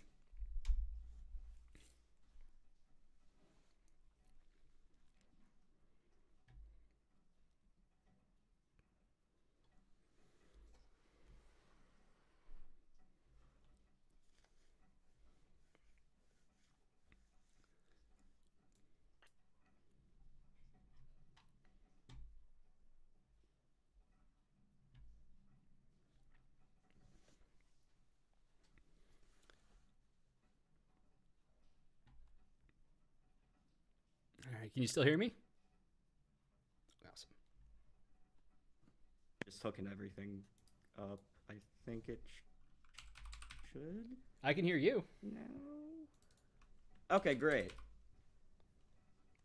Yeah, I can hear you. Oh, awesome. What's your name, man?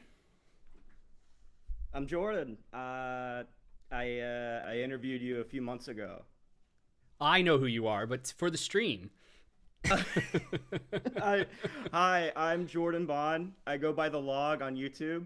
I do comics. I do comic book videos. I do audio work right now for Pocket FM. That's me. Awesome. Big fan of the book. I've always been. I really got to give you big ups for the latest issue, by the way. Really loved it. For issue 39? Oh, thank you. Yeah. Thank you. Yeah. Things are getting a lot more topical and a lot more like resonant right now, and I'm glad how the book is progressing. Oh, thanks, man. And so for those who don't know, you also are something of a comic book writer yourself, aren't you, Jordan? Yes, I am. Should we tell the fine folks here about what's coming up? I thank you for giving me that opportunity. So Jordan joined us for an upcoming Marshall School of Business that he wrote that turned out really awesome. So we'll be putting that together in the next couple months. But will that be your Image Comics debut? It will. It will. I'm gonna cry, man. Thank you. Well, it's not even midnight yet, so you can, Oh, it's some already, early it's tears 1 are a.m. okay. over here. Oh, it's 1. Oh, wow. Then you're totally in prime cry territory. I love it. Did you get up to anything fun tonight for New Year's? I visited my folks yesterday, and then me and my siblings all came back into the city because we all live here, and just went our separate ways. I worked. My brother went with his girlfriend to like a dinner party, and my sister had dinner with her roommates. That was really about it. Oh, that's fun. That's nice and low key. I dig that. Yeah. Any New Year's Day plans? I got work. Work? Okay. I got work, and I don't know. I'm going to Peter Luger's this weekend. Oh, dude. So I've only been there once. I love Peter Luger's. For anyone who doesn't know what Peter Luger's is, probably, I wouldn't even say probably, it is by far the best steak I've ever had in my life. I mean, they like age it in the basement. It's like I've never. Floors. Oh my God. It's like an old mob hangout. Mm-hmm. And I feel like you got to know somebody to get in there still. But we were fortunate enough, Brian Buccellato and myself and a few others, we were fortunate enough to go like 10 years ago or 11 years ago. It was an amazing meal. I'm dying to go back, if I'm being honest. Let me ask you a very important question about Peter Luger's, okay? Yeah. Did you have the schlag? I don't even know what the schlag is. So it's their homemade whipped cream they put on their big, like, giant ice cream sundae. Oh shit, that sounds very up my alley. I'm not gonna lie. They have little chocolate coins with Peter Luger on it. Oh man. Okay. Well, now I got to go back. I gotta find somebody who can get me in, but then I'll go back. Actually, Michael, I don't know if Michael's still watching the stream, but Michael, you would love Peter Luger's. Well, that sounds like a good time, man. Yeah. I'm grateful to be here. Grateful to speak to you. Oh, well, thank you. Like I said, and what I told the last gentleman, I think stuff like this is fun to me, and so much of our days are spent behind the keyboard, and it's just Michael and myself over GChat. So I'm pumped to have opportunities to kind of turn this around a bit. So I appreciate you coming up, man. Thank you for having me. Can't wait. Radiant Black 2 will issue 100. Till issue 100. Remember when I said I'm trying not to have a heart attack? I need to not think about that for a moment. But I'm with you. Like sentiment wise, we don't have any plans to stop or slow down. And you know, we've got some really, really, really big stuff in store for Radiant Black for next year. So I'm excited for everybody to see some of these upcoming issues that haven't been solicited yet. So, anything else you wanna hit, or you wanna plug, or you wanna give a shout out to, or anything like that? Shout out my friend Edward Rigby, fellow comic book YouTuber. Love him. He's also in the Black Market Discord. And oh, amazing. Yeah. Shout out the Discord itself. Y'all are great. Existence was great. Shout out Bash. Bash is we should all shout out Bash. We love Bash here. Great takes on comics. For sure. But yeah, that's it. Peace. Awesome. Thanks, man. We'll talk soon. All right. Next up here, we're gonna.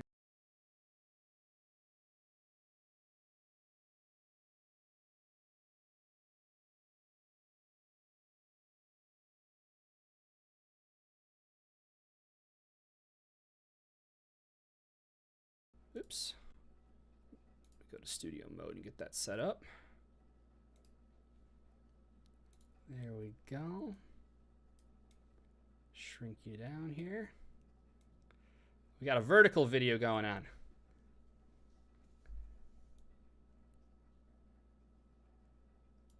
Okay.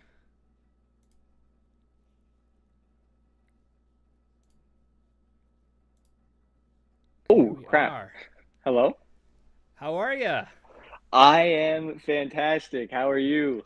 I'm doing well. My name's Kyle. What's yours?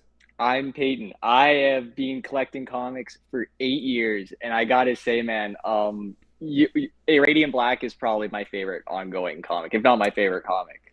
Look, out right now, man. Flattery will get you everywhere on this show. That's just a fact, okay? I know you write Radiant Black, but I gotta say, Yeah. I've been dipping my toes into like a lot of the Massiverse. I've read a lot of Rogue Sun. I just finished No One. I have Dead Lucky in my cart.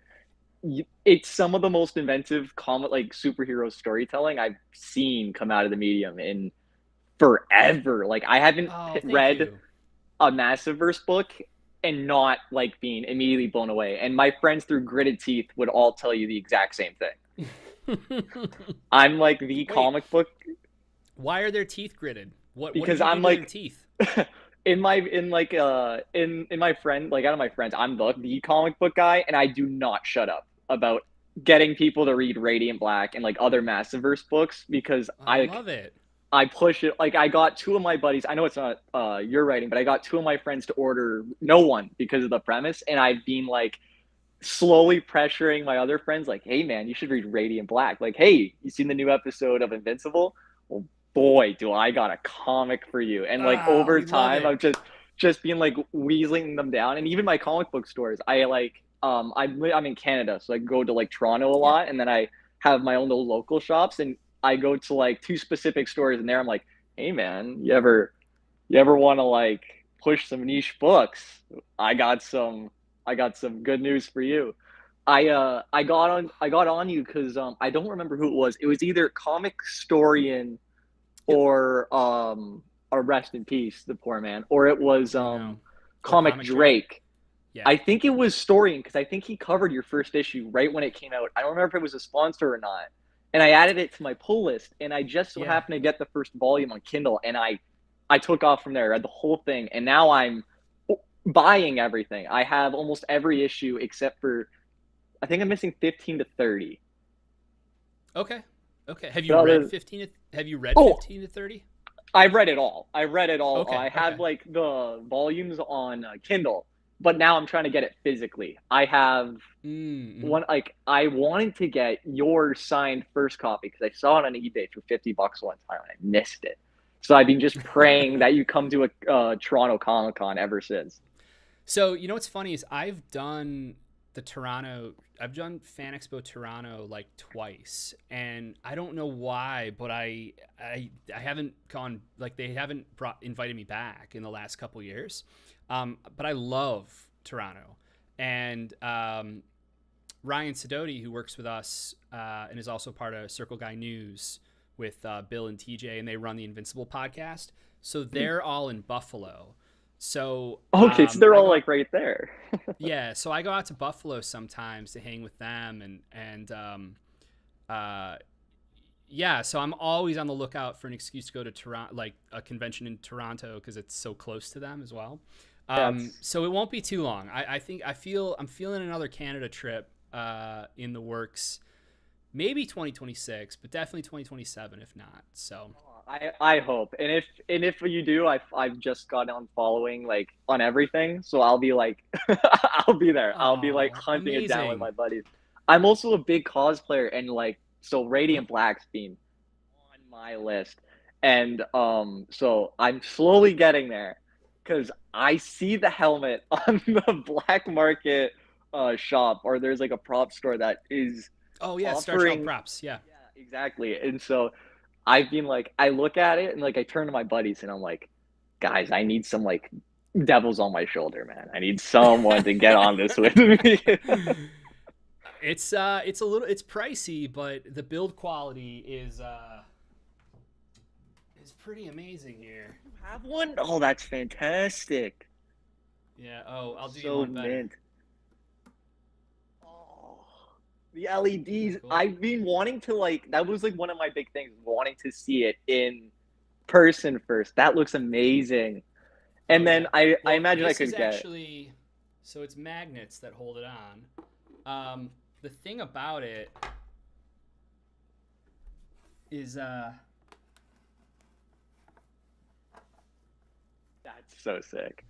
Oh my god, that's so cool. Now you can't hear me on the stream, so otherwise it'd be on 24/7. Well, I mean, except that you can't really breathe or see out of it. But aside from that, other than that, 10 out of 10. And I gotta say, I think, and I tell my buddies this, I think my favorite, because another thing I love about the Massiverse is how you guys tie different things into your books and that. And I think the greatest thing I've seen in the medium is the issue where you guys made it a fan film. You guys wrote the whole issue, like, Radiant Black's going to help out with the fan film. And then at the very end, it's a link to the actual fan film. Like, I thought when I first, like, I watched the fan film before reading the book, and I was like, oh, wow, these guys just have some dedicated fans. And then I read the book, and I was like, no, this is just like, they just do this. It was awesome. And like, same with No One in the podcast. And I guess I can't think of anything for Rogue Sun, but I imagine there's something like that out there. Oh, like, well, Ryan did two amazing outside the box issues of Rogue Sun. The first is he did a Choose Your Own Adventure issue where it put the readers. It's the first issue where Dylan doesn't have his dad in his ear. So all of Dylan is making all of these choices for himself. And so the villain of the issue is named Ornate, and he traps Dylan in a time loop. And so the whole issue is a choose your own adventure. And it's I remember that. The readers in Dylan's shoes, so you have to make decisions that matter just as Dylan now has to make decisions that matter. And then he did a flip book issue that's wildly innovative. Say like Rogue Sun is really up there with Radiant, like they're neck and neck, and the only reason I don't have like both going right now is simply because of my money. But otherwise, I'd collect them both. I get it.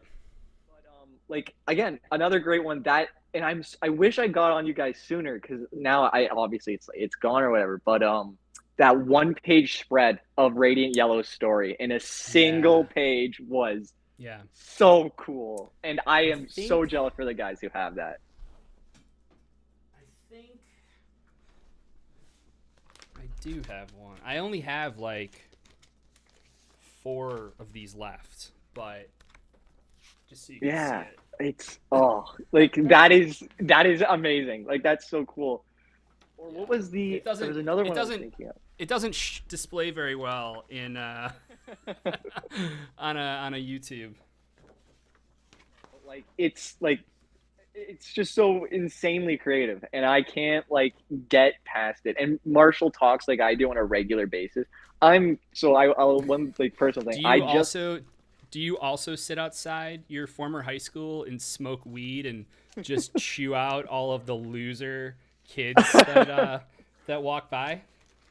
I do walk by the school. I am in walking distance. Hey, that's a start. That's a start. I've gone for a little walk with a doobie with my buddy once in a while and gone, oh, dude, that guy sucks. And then I read it in the issue and I was like, oh, he's me. He's me. Worked at it like, and any of my friends would tell you if movie rental places were a thing, I'd be the guy. I'd be there. I'd be doing the thing. Dude, like, come to LA. We still have some retro video rental stores here. So man, like. One thing I will say, I just turned 20 and like I've been, it's so personal. I've been like struggling to figure out like a drive or like what I want. Like I lost, you know what I mean? And it's so nice reading a book that encapsulates that so well with Marshall, especially after the Radiant War and all that. It's funny because like you read a comic. And like it's so outlandish and it's hard to talk to other people about, especially when they're not like collectors, to go like, yeah, man, it's insane how closely you can relate to a character, if that makes sense.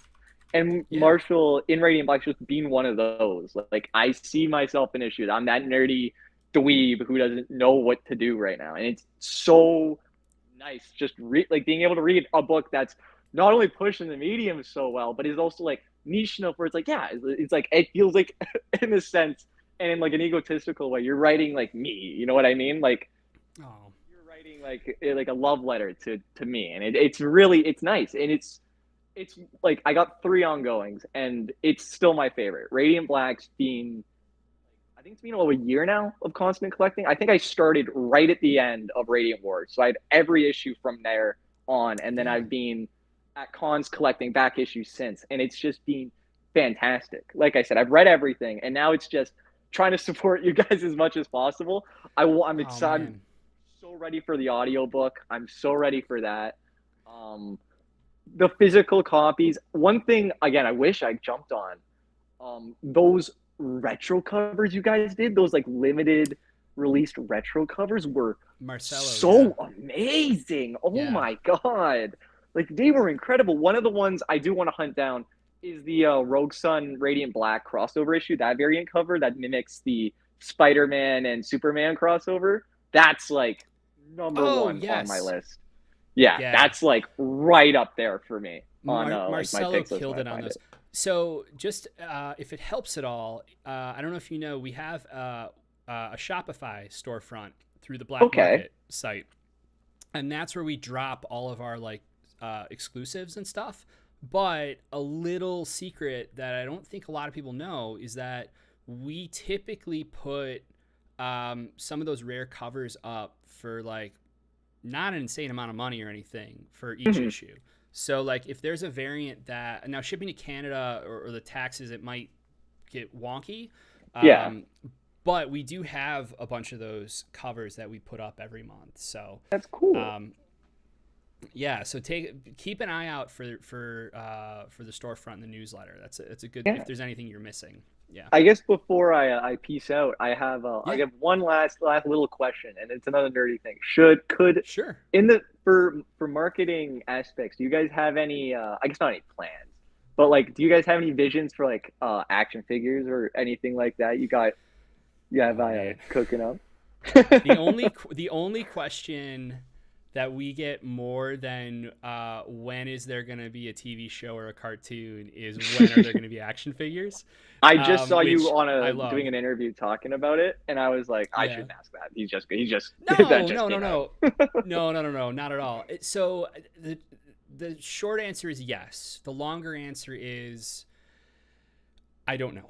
I don't know when, because the thing is, if you look at everything we've done that's like outside the box to this point, it's all been stuff that's been designed in a way that was achievable for us to do ourselves or at a pretty, in the grand scheme of things, like low price point. Even the Radiant Black versus Blaze, the like death battle type, the fan film, that Tiger Animation in South Korea worked with us on that, and they donated quite a bit towards it because it was such a different type of project. And if there's a potential of something down the line, like maybe it's something where they're involved and things like that, right? But an action figure is crazy expensive. And in order to do it right, you have to do it with, it's $20,000 just to do molds. So like it's definitely a case of like, I think you froze on me. But let me see if I can do that. Get back to that. No. Uh-oh. Oh, there we go. There we go. So the thing with action figures, it's like $20,000 just to do molds. Wow. So it's not a cheap endeavor. That being said, we do have some ideas. There is some stuff that we've talked about, and I can't say anything beyond that because the simple truth of the matter is that we're not big enough to be interesting to the caliber of action figure manufacturers that we would want to do a figure with, because I have like all these fig arts, figures behind me you can't really see because of the camera, and Kamen Rider figures and some Lord Draken figures and Ultraman, and it's just like we want to do stuff at a certain level, and it's trickier to do that when you're totally independent. So basically what I'm saying is tell more of your friends to buy the book, raise the general awareness always bigger. But like, for example, like Cosmortal Comics says, Todd McFarlane, Massiverse action figures.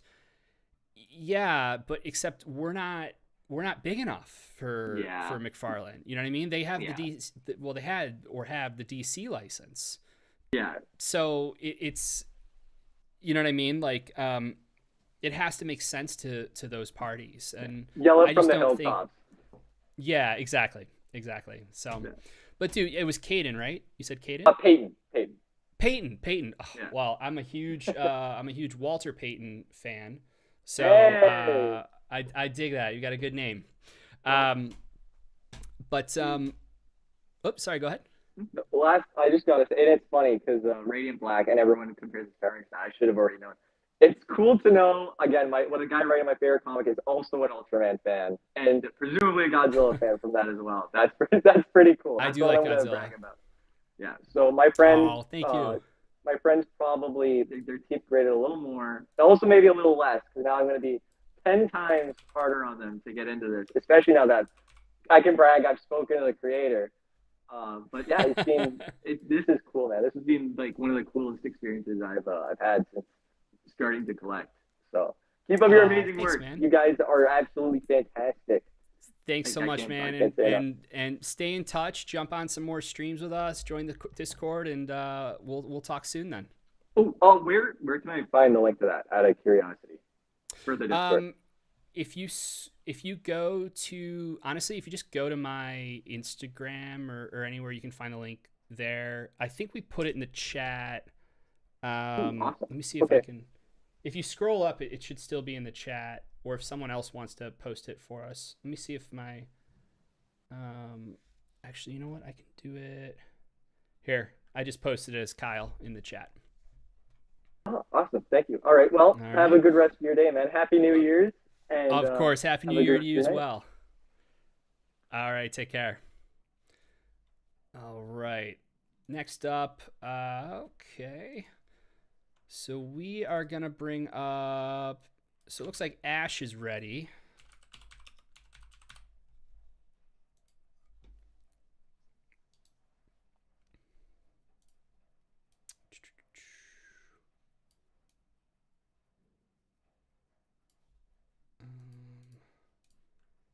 Soon as I can get it to load.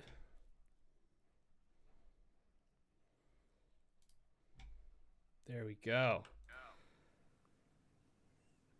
All right. How's it going, Ash? Oh, I'm on. Hello. Good to finally talk to you. You as well. I think there's a little bit of mic bleed happening. There is. Am I too loud? Am I? No, my mic is coming through. It is? Yeah, actually. Let me just turn down my headsets. Oh, that would probably help it. Otherwise, I can. Nope. Here, I'll turn off echo cancellation. Or turn on. There we go. Should be good to go. All right, cool. How you doing, dude? Good. Yourself? I'm doing well. So this is actually, it's so funny because obviously you've done incredible Power Rangers coverage for thank you so much. years now, and you've always been you're so incredibly kind towards Shattered Grid when it came out and everything, and on your channel you've also been covering the Massiverse books and Radiant Black and Rogue Sun, and yeah, man, I can't thank you enough. Like, well, first of all, I'm glad that the material resonates, but second of all, yeah, just more, like I said, word of mouth and coverage and people talking about how much they love something like Radiant Black or these books. It means a ton, especially in kind of this market in this day and age and everything. So first, just to say thank you. We could not thank you enough. Oh, thank you so much. Like, that's the thing, like doing the YouTube, like I like talking about series I'm reading so that way I can get more word of a mouth out there for people to check it out.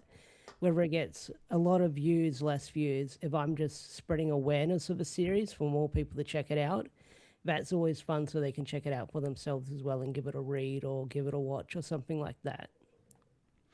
Yeah, and it's you know, it's the thing, like I haven't done a ton of YouTube. I mean, we've started kind of building this channel up over the last year, really. And I will say that, like, even when we do videos and put stuff out that's like no one sees it, even like the shorts and everything, cumulatively, like, it always surprises me how much it ends up, people find it months and months later sometimes. And that's the thing that has taken me a minute to realize. It's like, oh yeah, it's like there's a lifespan because of the algorithm that far it far surpasses like what the immediacy is sometimes. So I mean, people will find the stuff, like it all is additive. Yeah. Like the YouTube algorithm is really funny. Like you could have a video that flops at first and then it picks up a lot of steam and then people find it and stuff like that. Because I think one video I've noticed on the channel that has blown up on the Massiverse channel is the homelessness awareness video. I think that took off very quickly after a few months.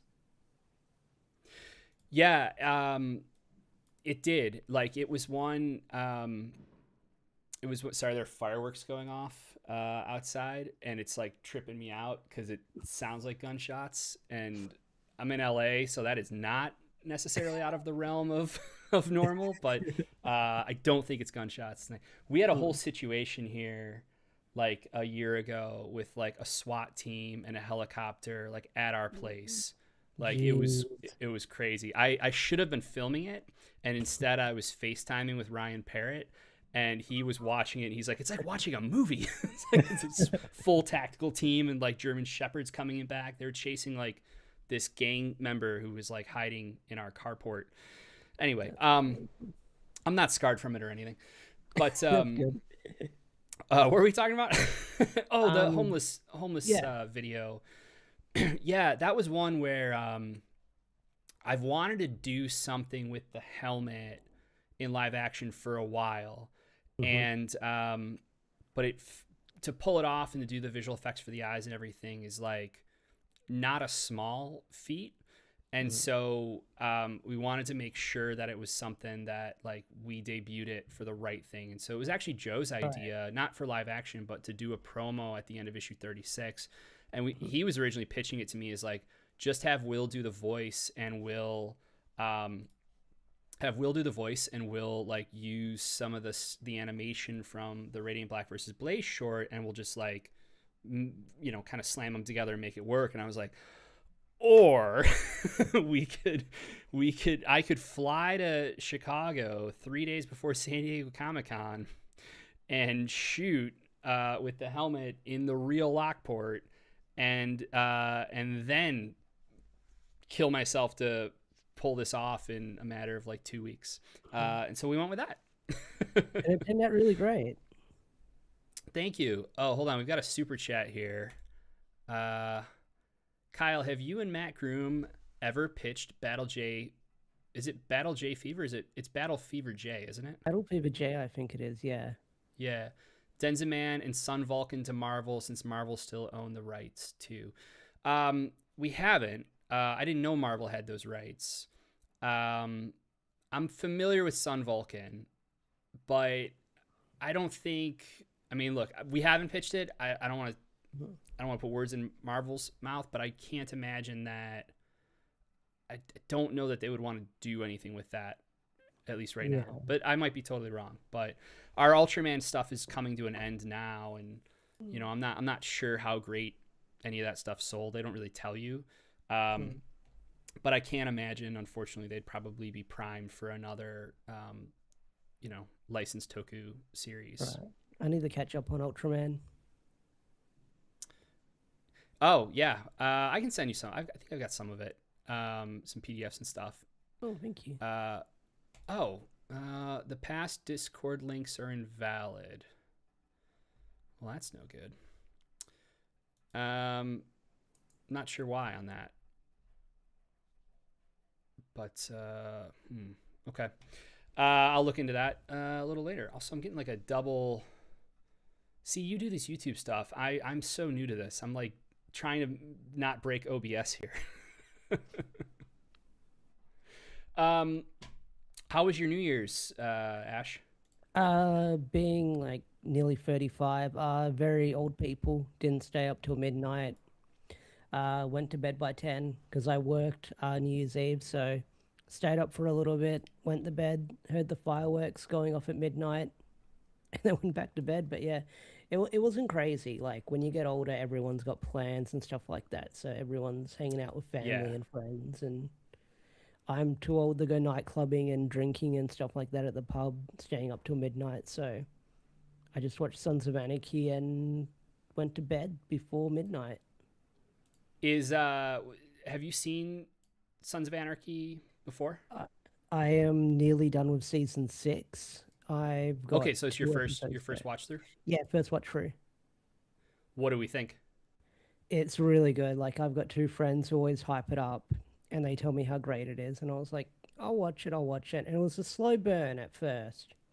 Yeah. And then I just marathoned episodes, and I've nearly powered through the second last season, and then I've got one more season to go, so I'm really been enjoying it. What season do they go to Ireland? Is it season 3? Yeah, season 3. I think halfway through season 3 they go there.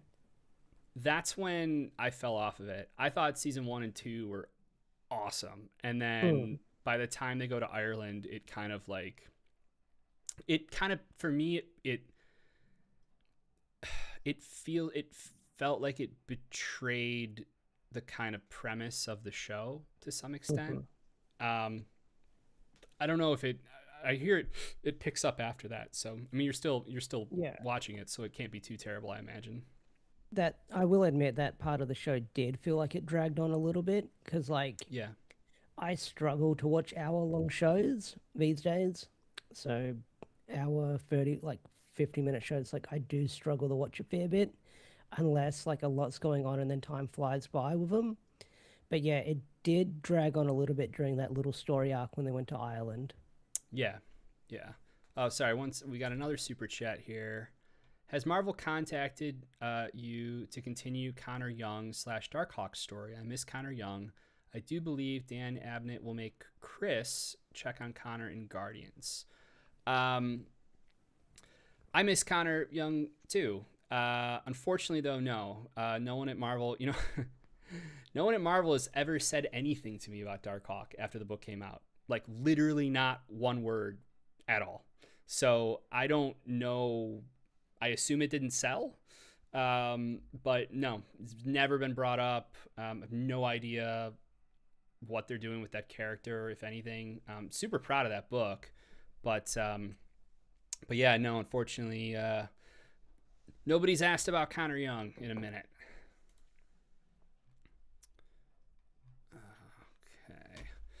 Okay. Did you read any Dark Hawk by chance?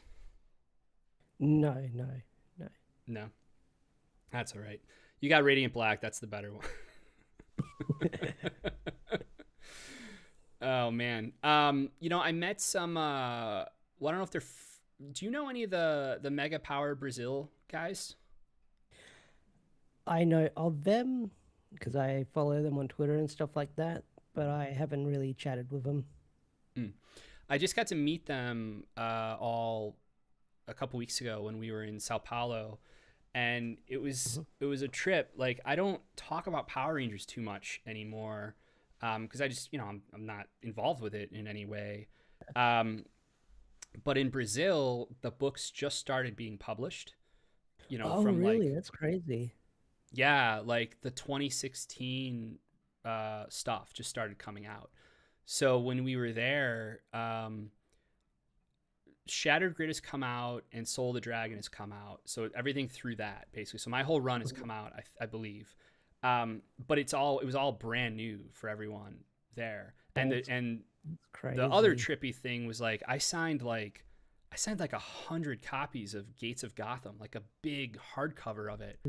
And I couldn't, like, at a certain point on like day 3, Kelly finally, she's like, "Where are these coming from?"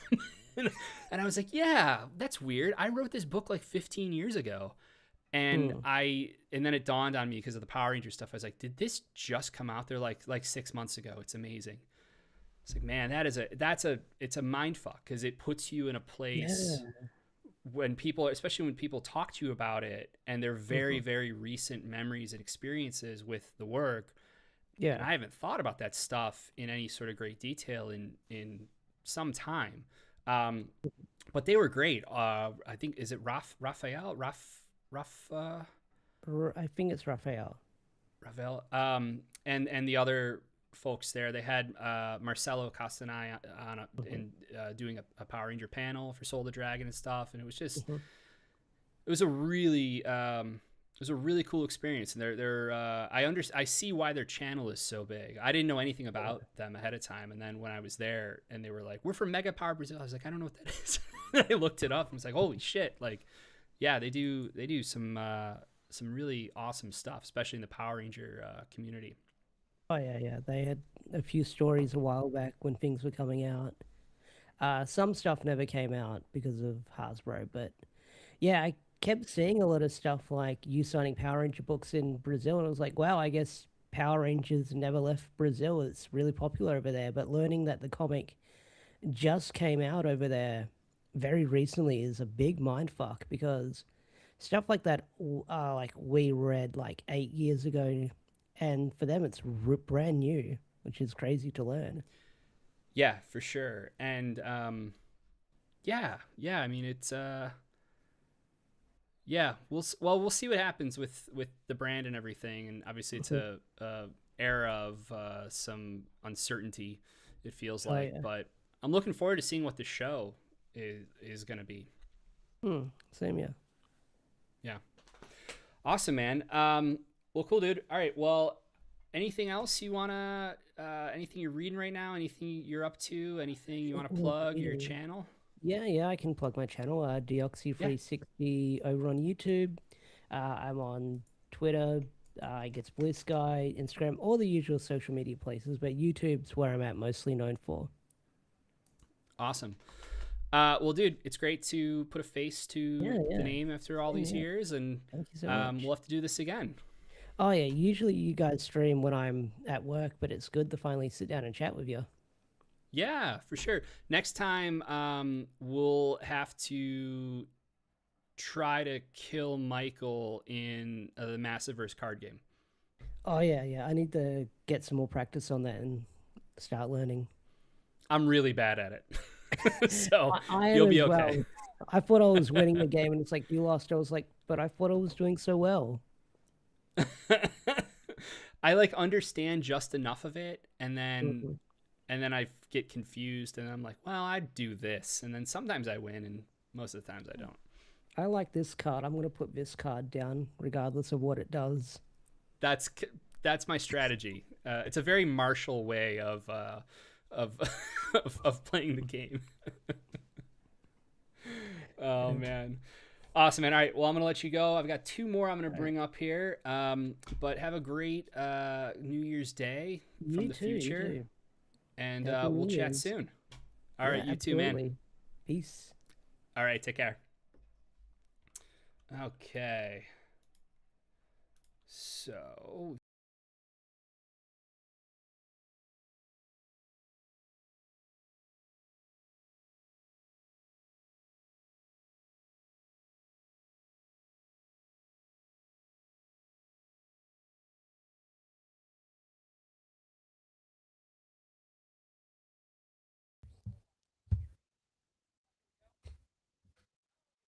Hey.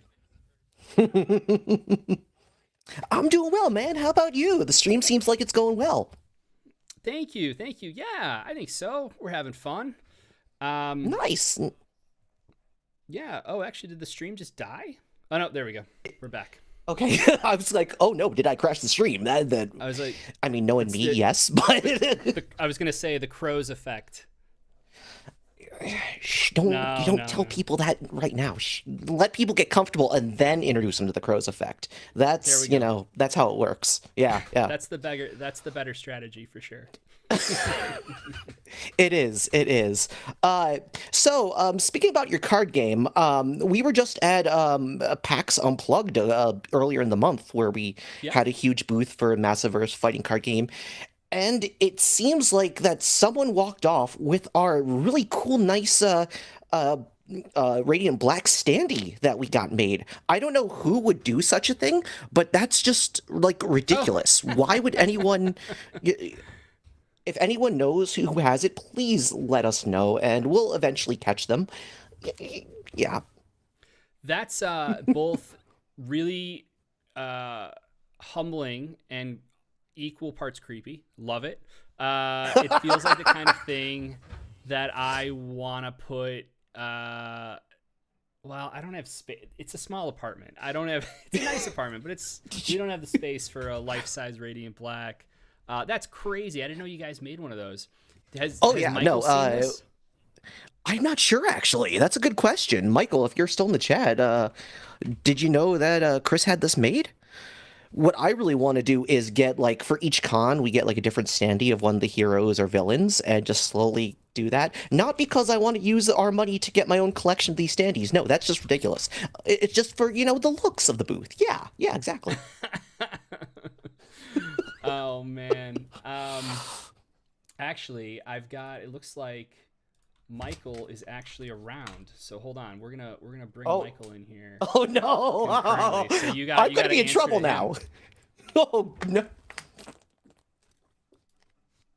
Hold on here. Oh, apparently he's in the chat. Yep. He's in the chat. Oh no! You put me on blast. I see how it is. You did it now, Crows. Yeah. So yeah, no, it's a rainy New Year's Eve. I was gonna say, how's your Christmas and New Year's Eve been? Also, by the way, you should probably introduce yourself to everyone and what your association with the Massiverse fighting card game is. Yeah, my name is Crows Kresge. I do our licensing and marketing stuff for Souls Game Studio. I also do a little bit of development on our games, and I've been a big fan of Kyle's shenanigans and antics, if that's what we could call them, for years, going way back to Batman Beyond comics, way back when. And pretty much, I like to tell the story of that. I basically came up to you after one of the conventions, I believe it was San Diego Comic-Con, and I was like, hey, can I put your characters in this card game I work on, please? And you're like... If I say yes, will you stop bothering me? Maybe! And one thing leads to another, and I dragged you to meet the head of our studio, Chris Solis, and 2.5, 3 years later, we got this. We got a card game, yeah. Yeah, I think you guys. My memory was that you guys were at the panel, and we announced. Yes. Well, I that's was. the panel where we announced the Catalyst War at, because I feel like someone brought you up, or maybe Chris up at the panel. But Matt and Michael were like, we just met these guys who do card games, and we've been talking about that for some time. Yeah, it just kind of was serendipitous that I was just like, hey, I want to do this. And we were already looking for our next, IP box to go into with this game, because the whole idea with the whole Pocket Paragon system is that you could take anything from one IP and then fight against another IP, and the whole classic, everyone loves the playground. Oh, who would win in this battle? I don't know. And all that stuff. So, and I've always been a big fan of your work, going back, and I love transforming superheroes, big into tokusatsu, and I've annoyed Melissa for years trying to do antics. Antics is pretty much what I do. But, yeah, things worked well, and we made a good game out of it. Hopefully, more down the line, maybe, possibly. Who knows? I mean, I don't know that I can say anything about that. I can't. I don't know. Say something. You don't know. Yeah. No, I if Michael was in here, maybe he could say something. But I guess Oh well. He said he needed 5 minutes 2 minutes ago. So if you want to vamp for 3 minutes. Oh, okay. That's fair. I was also trying to get someone else in here. Oh, did my camera go wonky for a second? Yeah. Okay. Never mind. Yeah, I was trying to get someone else in here because you've not talked to Brian McKay yet, who basically came up with the whole system and pretty much does all the design work on Pocket Paragons and the Massiverse stuff. And I was trying to get him in here because there's this ongoing thing that, as a fellow creative, Kyle, I would love your opinion on this little thing. Would that be okay? Well, if you're not, it depends. Are you going to pitch a story or what? No, no. This has nothing to do with pitching stories or whatever. No. This is a pure concept of idea. Okay. Are puns considered ideas, Kyle? No. Unless they are. I think they can be. I think if you have a good enough setup and make something good out of the pun, it could be considered. Oops. Going back and forth with Brian on this for years. I was going to drag him into this and basically be like, yes, let us see what the other creatives think. But it seems like your no but yes might side more with him. And so, yeah, we'll just forget about it. But it seems like Michael's here. Michael is here. Hold on. I got to get us all cropped. Yeah. Crop it like it's hot. Crop it like it's hot. Oh, no, we're not going to do that. Hold on. Hey, listen, you asked me to vamp, so come on. I did. That's true. I did. That's fair. All right. Let me just add these sources. I don't know what happened. All my sources got all... Oh, yeah. If you're using OBS, it gets weird. By the way, Radiant Platinum... Yeah. Radiant Platinum in the chat says, this card game is peak. Thank you so much. We enjoyed all working on it. Well, we love that. We love a good Radiant peak. Radiant peak. Hold on one second. I see it, Michael. I see it. Hold on. I'm cropping you. What? All right. Yeah, you need to get the... Oh, yeah, you have the right... Oh, okay. I see how this is. Wait, can you see him? Oh, yeah, because you're both in the... That's right. Yeah, we're both in the thing. Can't hear you, Michael. Can you bring him in the same I'm working on it. Scene? I'm working on it. There we go. Can you guys hear me now, Michael? I'm here. Peter Parker picked a peck of pickled peppers. Okay. Can't hear me? Okay. I can hear him. Oh, that might actually... Hold on. That's a me problem. That's a me problem. 1 second. I like that he stuck you in the middle. I don't. Hello, can you hear me now, Kyle? I can hear you now. Yes. Okay, I went away for like 20 minutes. What did you spoil? A lot of things. Spoil? Things. We weren't talking about anything. you know, we were just talking. Yeah. I gave away. I don't know. I'm too tired to. I'm not quippy. What I don't want you to is to accidentally, while you're trying to lie, spoil something. So don't do that. I definitely had to be careful when I was talking about the DC next level stuff, because like it kept almost being on the tip of my tongue. The name of the book, which I can't say. Yeah. I know it, but I won't say it. Yeah, please don't. Please don't. But so Crows wants to know if puns are ideas. Well, you can have an idea for a pun. Actually, can you, or does it? No, you. Interesting. Interesting logistical. If you have an idea, Kyle left. He's bored of this conversation. If you, because I guess Is the stream still on? Leave? No. That's the Oh, yeah. program Okay. feed that you're seeing. Sure. I was cutting to you for a close-up, Michael. Oh, great. Hold on, Everybody watch. wants that. It looks the same to me. It's fine. Because how do you have an idea for a pun without having a pun? So maybe you can't even have an idea for a pun. A pun can be the start of an idea, but I don't think it's an idea on its own, would be my position, I think. Okay. But you can make an idea around a pun, right? Yes. You can absolutely yeah, build an yeah. idea on a pun. Because a pun is just, here's two things, they're together now. And that can be the start of an idea, but it also doesn't have to be, I think, is my position. So, I don't think this is true. No, way less handsome. Even with this lighting? And that's not even, Kyle, that's not even being mean to you. He's just a handsome young man. He is a handsome, Yeah. and he's British, which I'm not. Yeah. There's nothing any of us can do to compete with that, you know? But, okay, you know what? Let's not exaggerate Radiant Platinum. We did not hear the entirety of the audiobook. Well, we heard a lot of the audiobook.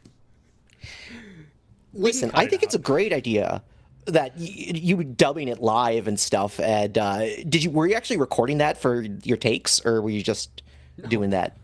Oh, I was about to.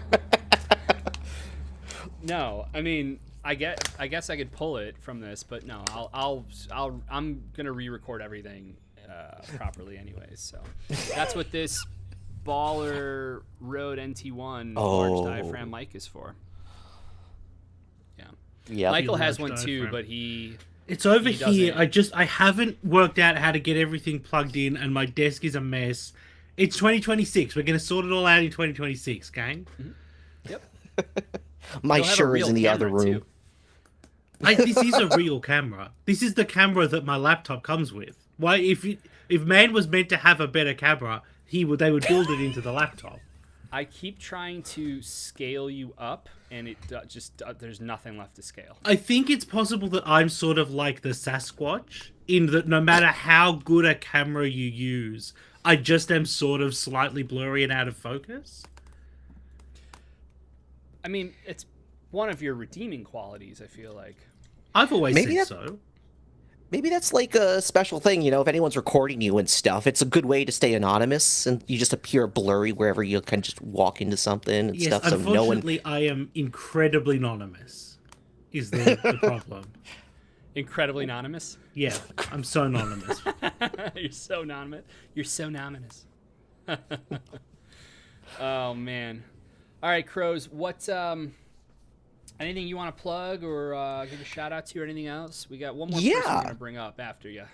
Yeah. I've been working on a soundtrack for a game called Millennium Blades, where you play as an anime character playing through a card game. It's essentially a TCG simulator where you go through the entire lifespan of a card game.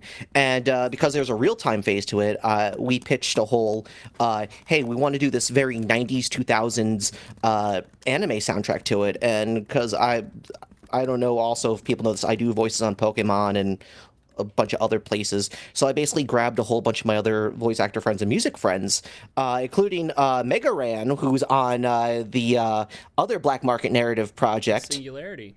Singularity, yeah. And also one That's awesome. Mr. That's very random. Yeah. Well, him and I go way, way back because we're actually both out of the Philly area.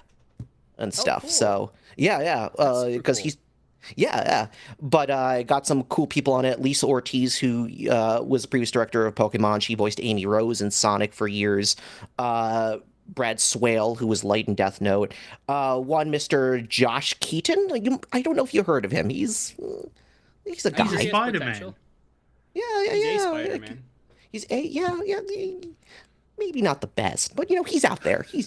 Wow, I'm gonna let him know you said that. No. Oh God. I'm gonna get a message like at 3 a.m. All of a sudden he's gonna be like, "What did you say, Crows?" And I'm like, No, he's just gonna ghost you forever. That's just normal, Josh. But yes, I've been working on that music project. It's going to come out in the next couple months. It's been sounding great. We also, for the final boss song that I've actually just was working in Pro Tools on that I alluded to earlier, I got Crush 40 on board, because who does a better final boss song than the guys who did Sonic Adventure, Sonic Adventure 2's, live and learn, I don't know. Maybe T. Lopez. That would be the T. only one Lopes. that I could go with. T. Lopes. I'm going to see him actually at Is that how you say his name? I thought it was T. Lopez for some reason. T. Lopes. Oh. Are we talking about the same person? Did the other Sonic music? Okay, yeah. No, T. Lopes. Oh, okay, that's good to know. Yeah. Well, that's what he goes by on, various online stuff, and I'm going to see him at MagFest actually next week. So, yeah. Oh, You're awesome. a busy fellow. Yeah, man. Never ends. But yes, I didn't think birds flew in the winter, but you seem to be crowing all over the place. No, too complicated. Sometimes, Kyle, a pun's not an idea. There you go. We've proven it. But I was just told that. But you want to know what's a great idea to end us off? That I have a built-in self-defense mechanism, because people get very angry at me when I make puns. And I tell them, listen, if you, want to kill me, go right ahead. But just know that by doing so, you'll be making an even worse pun, because you will have committed a murder of crows. No. No. Okay, All right, we're going to leave it on that note, Crows. All right. Good to see you, Great man. talking to you guys. All right. Take care. All right. We're going to.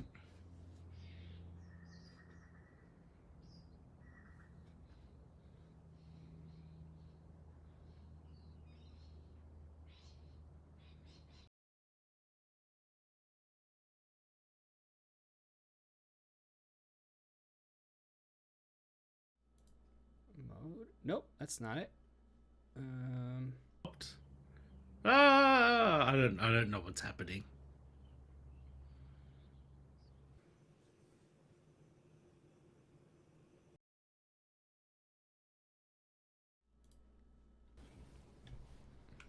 Yay, it's a Michael. Mamma mia, what? All right, and we have one more person who... I don't know if you're the person that's hanging out with their screen set to, I think, like a webtoon. We're about to bring you up if you're still game.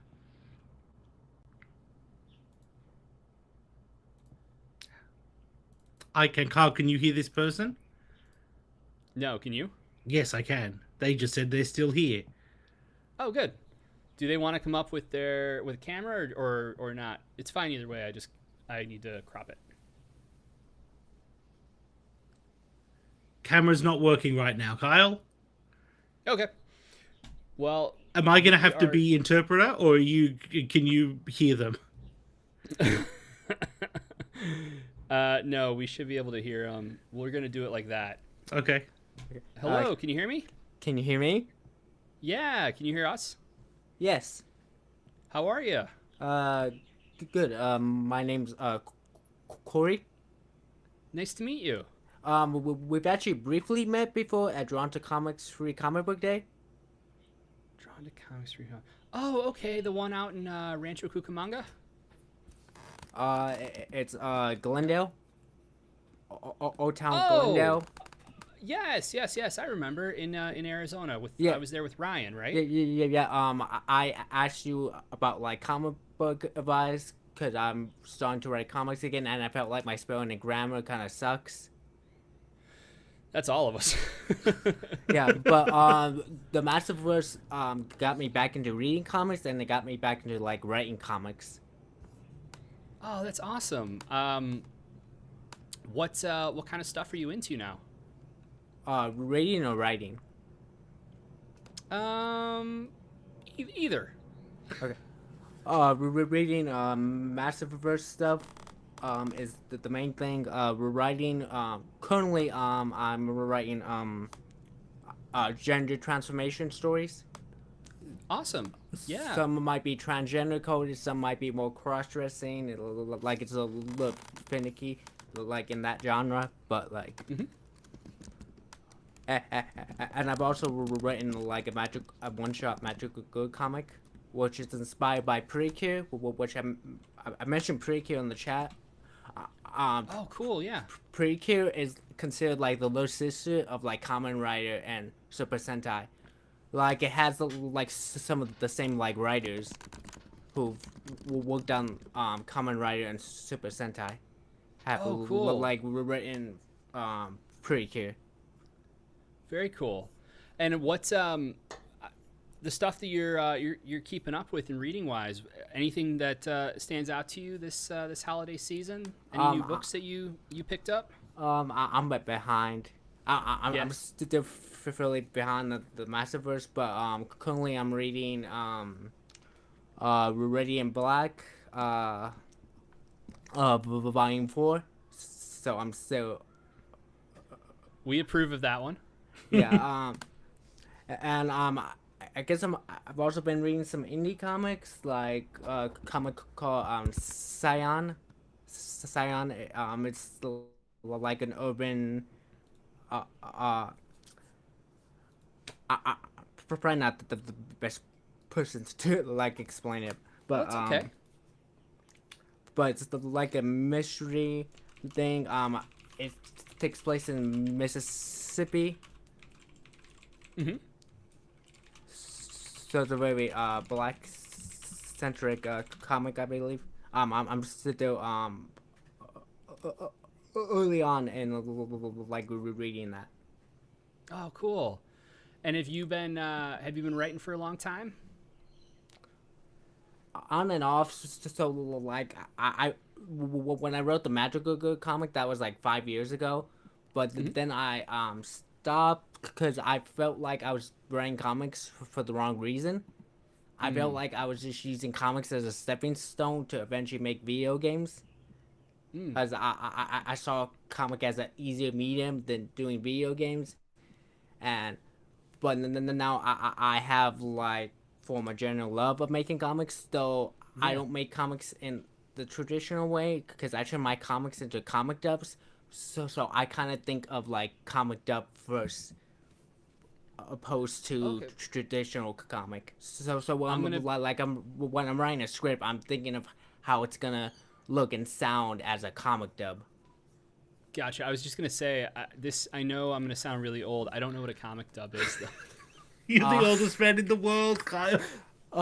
I hire what is that?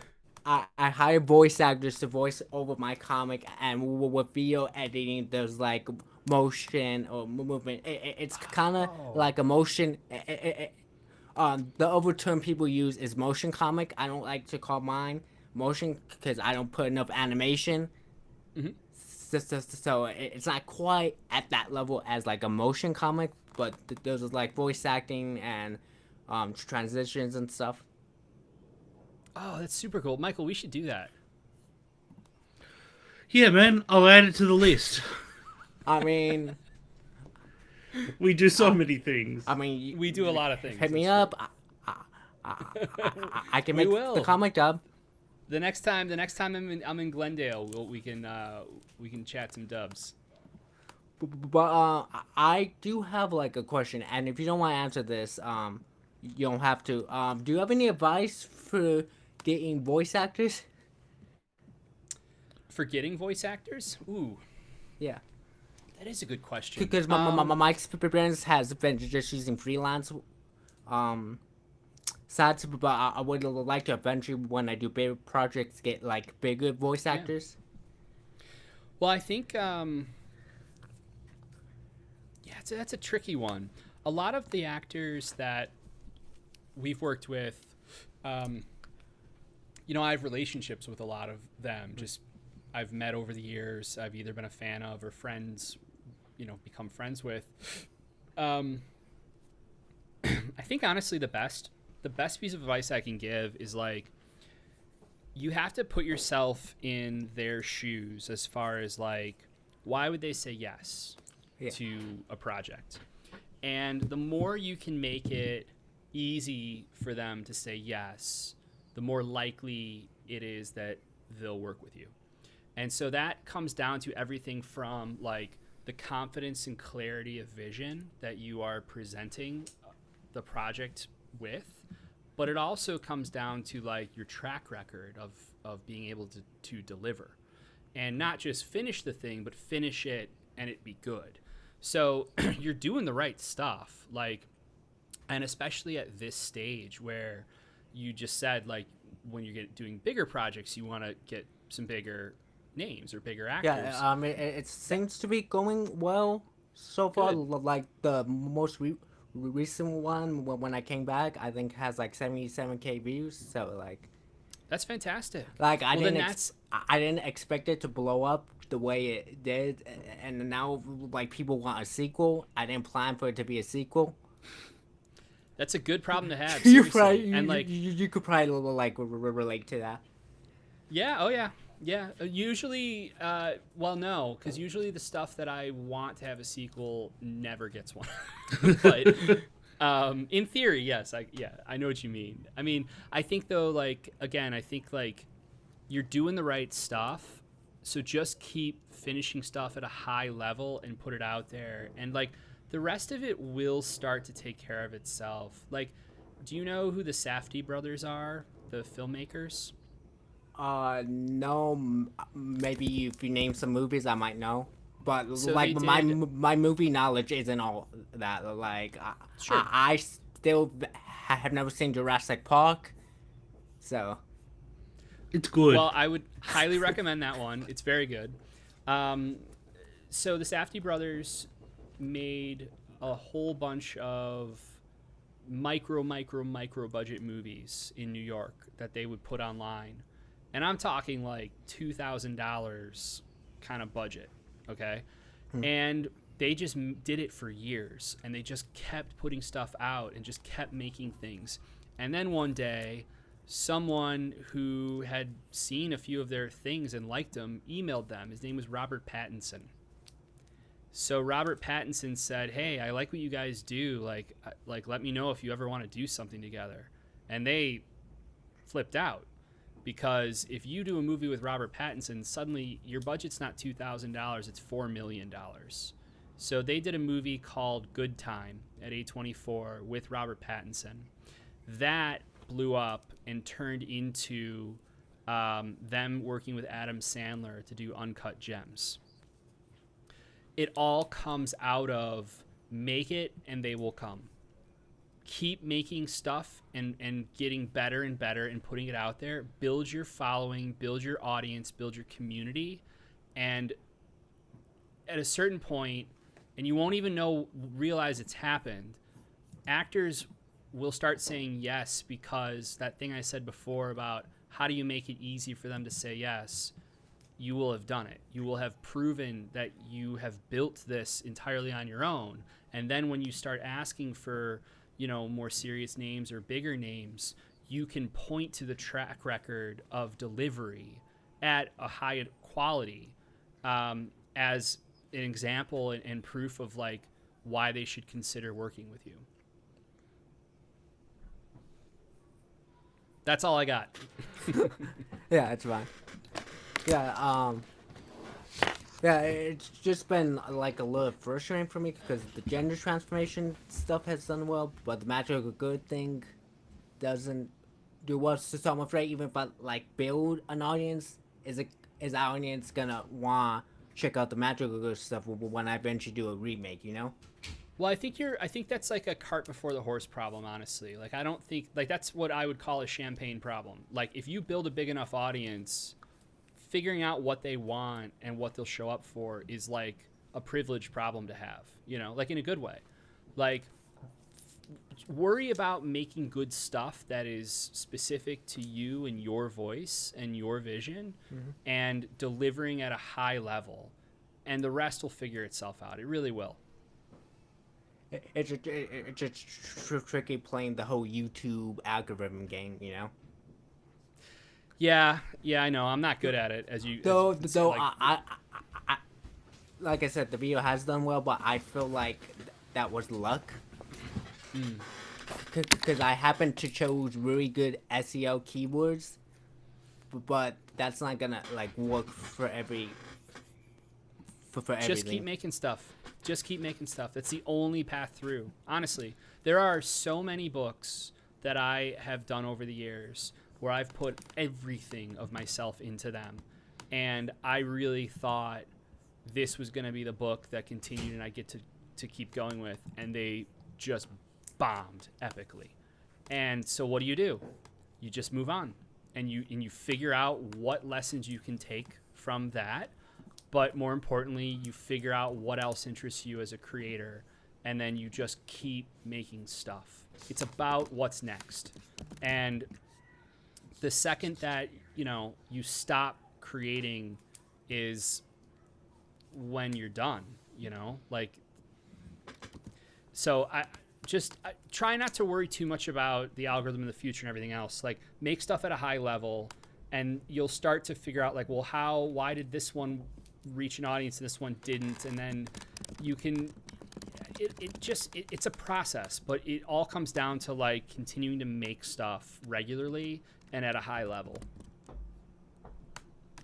All right. What was your name again? Corey. Corey? Yeah. Corey. Online I spell it Kori. Oh, cool. Okay.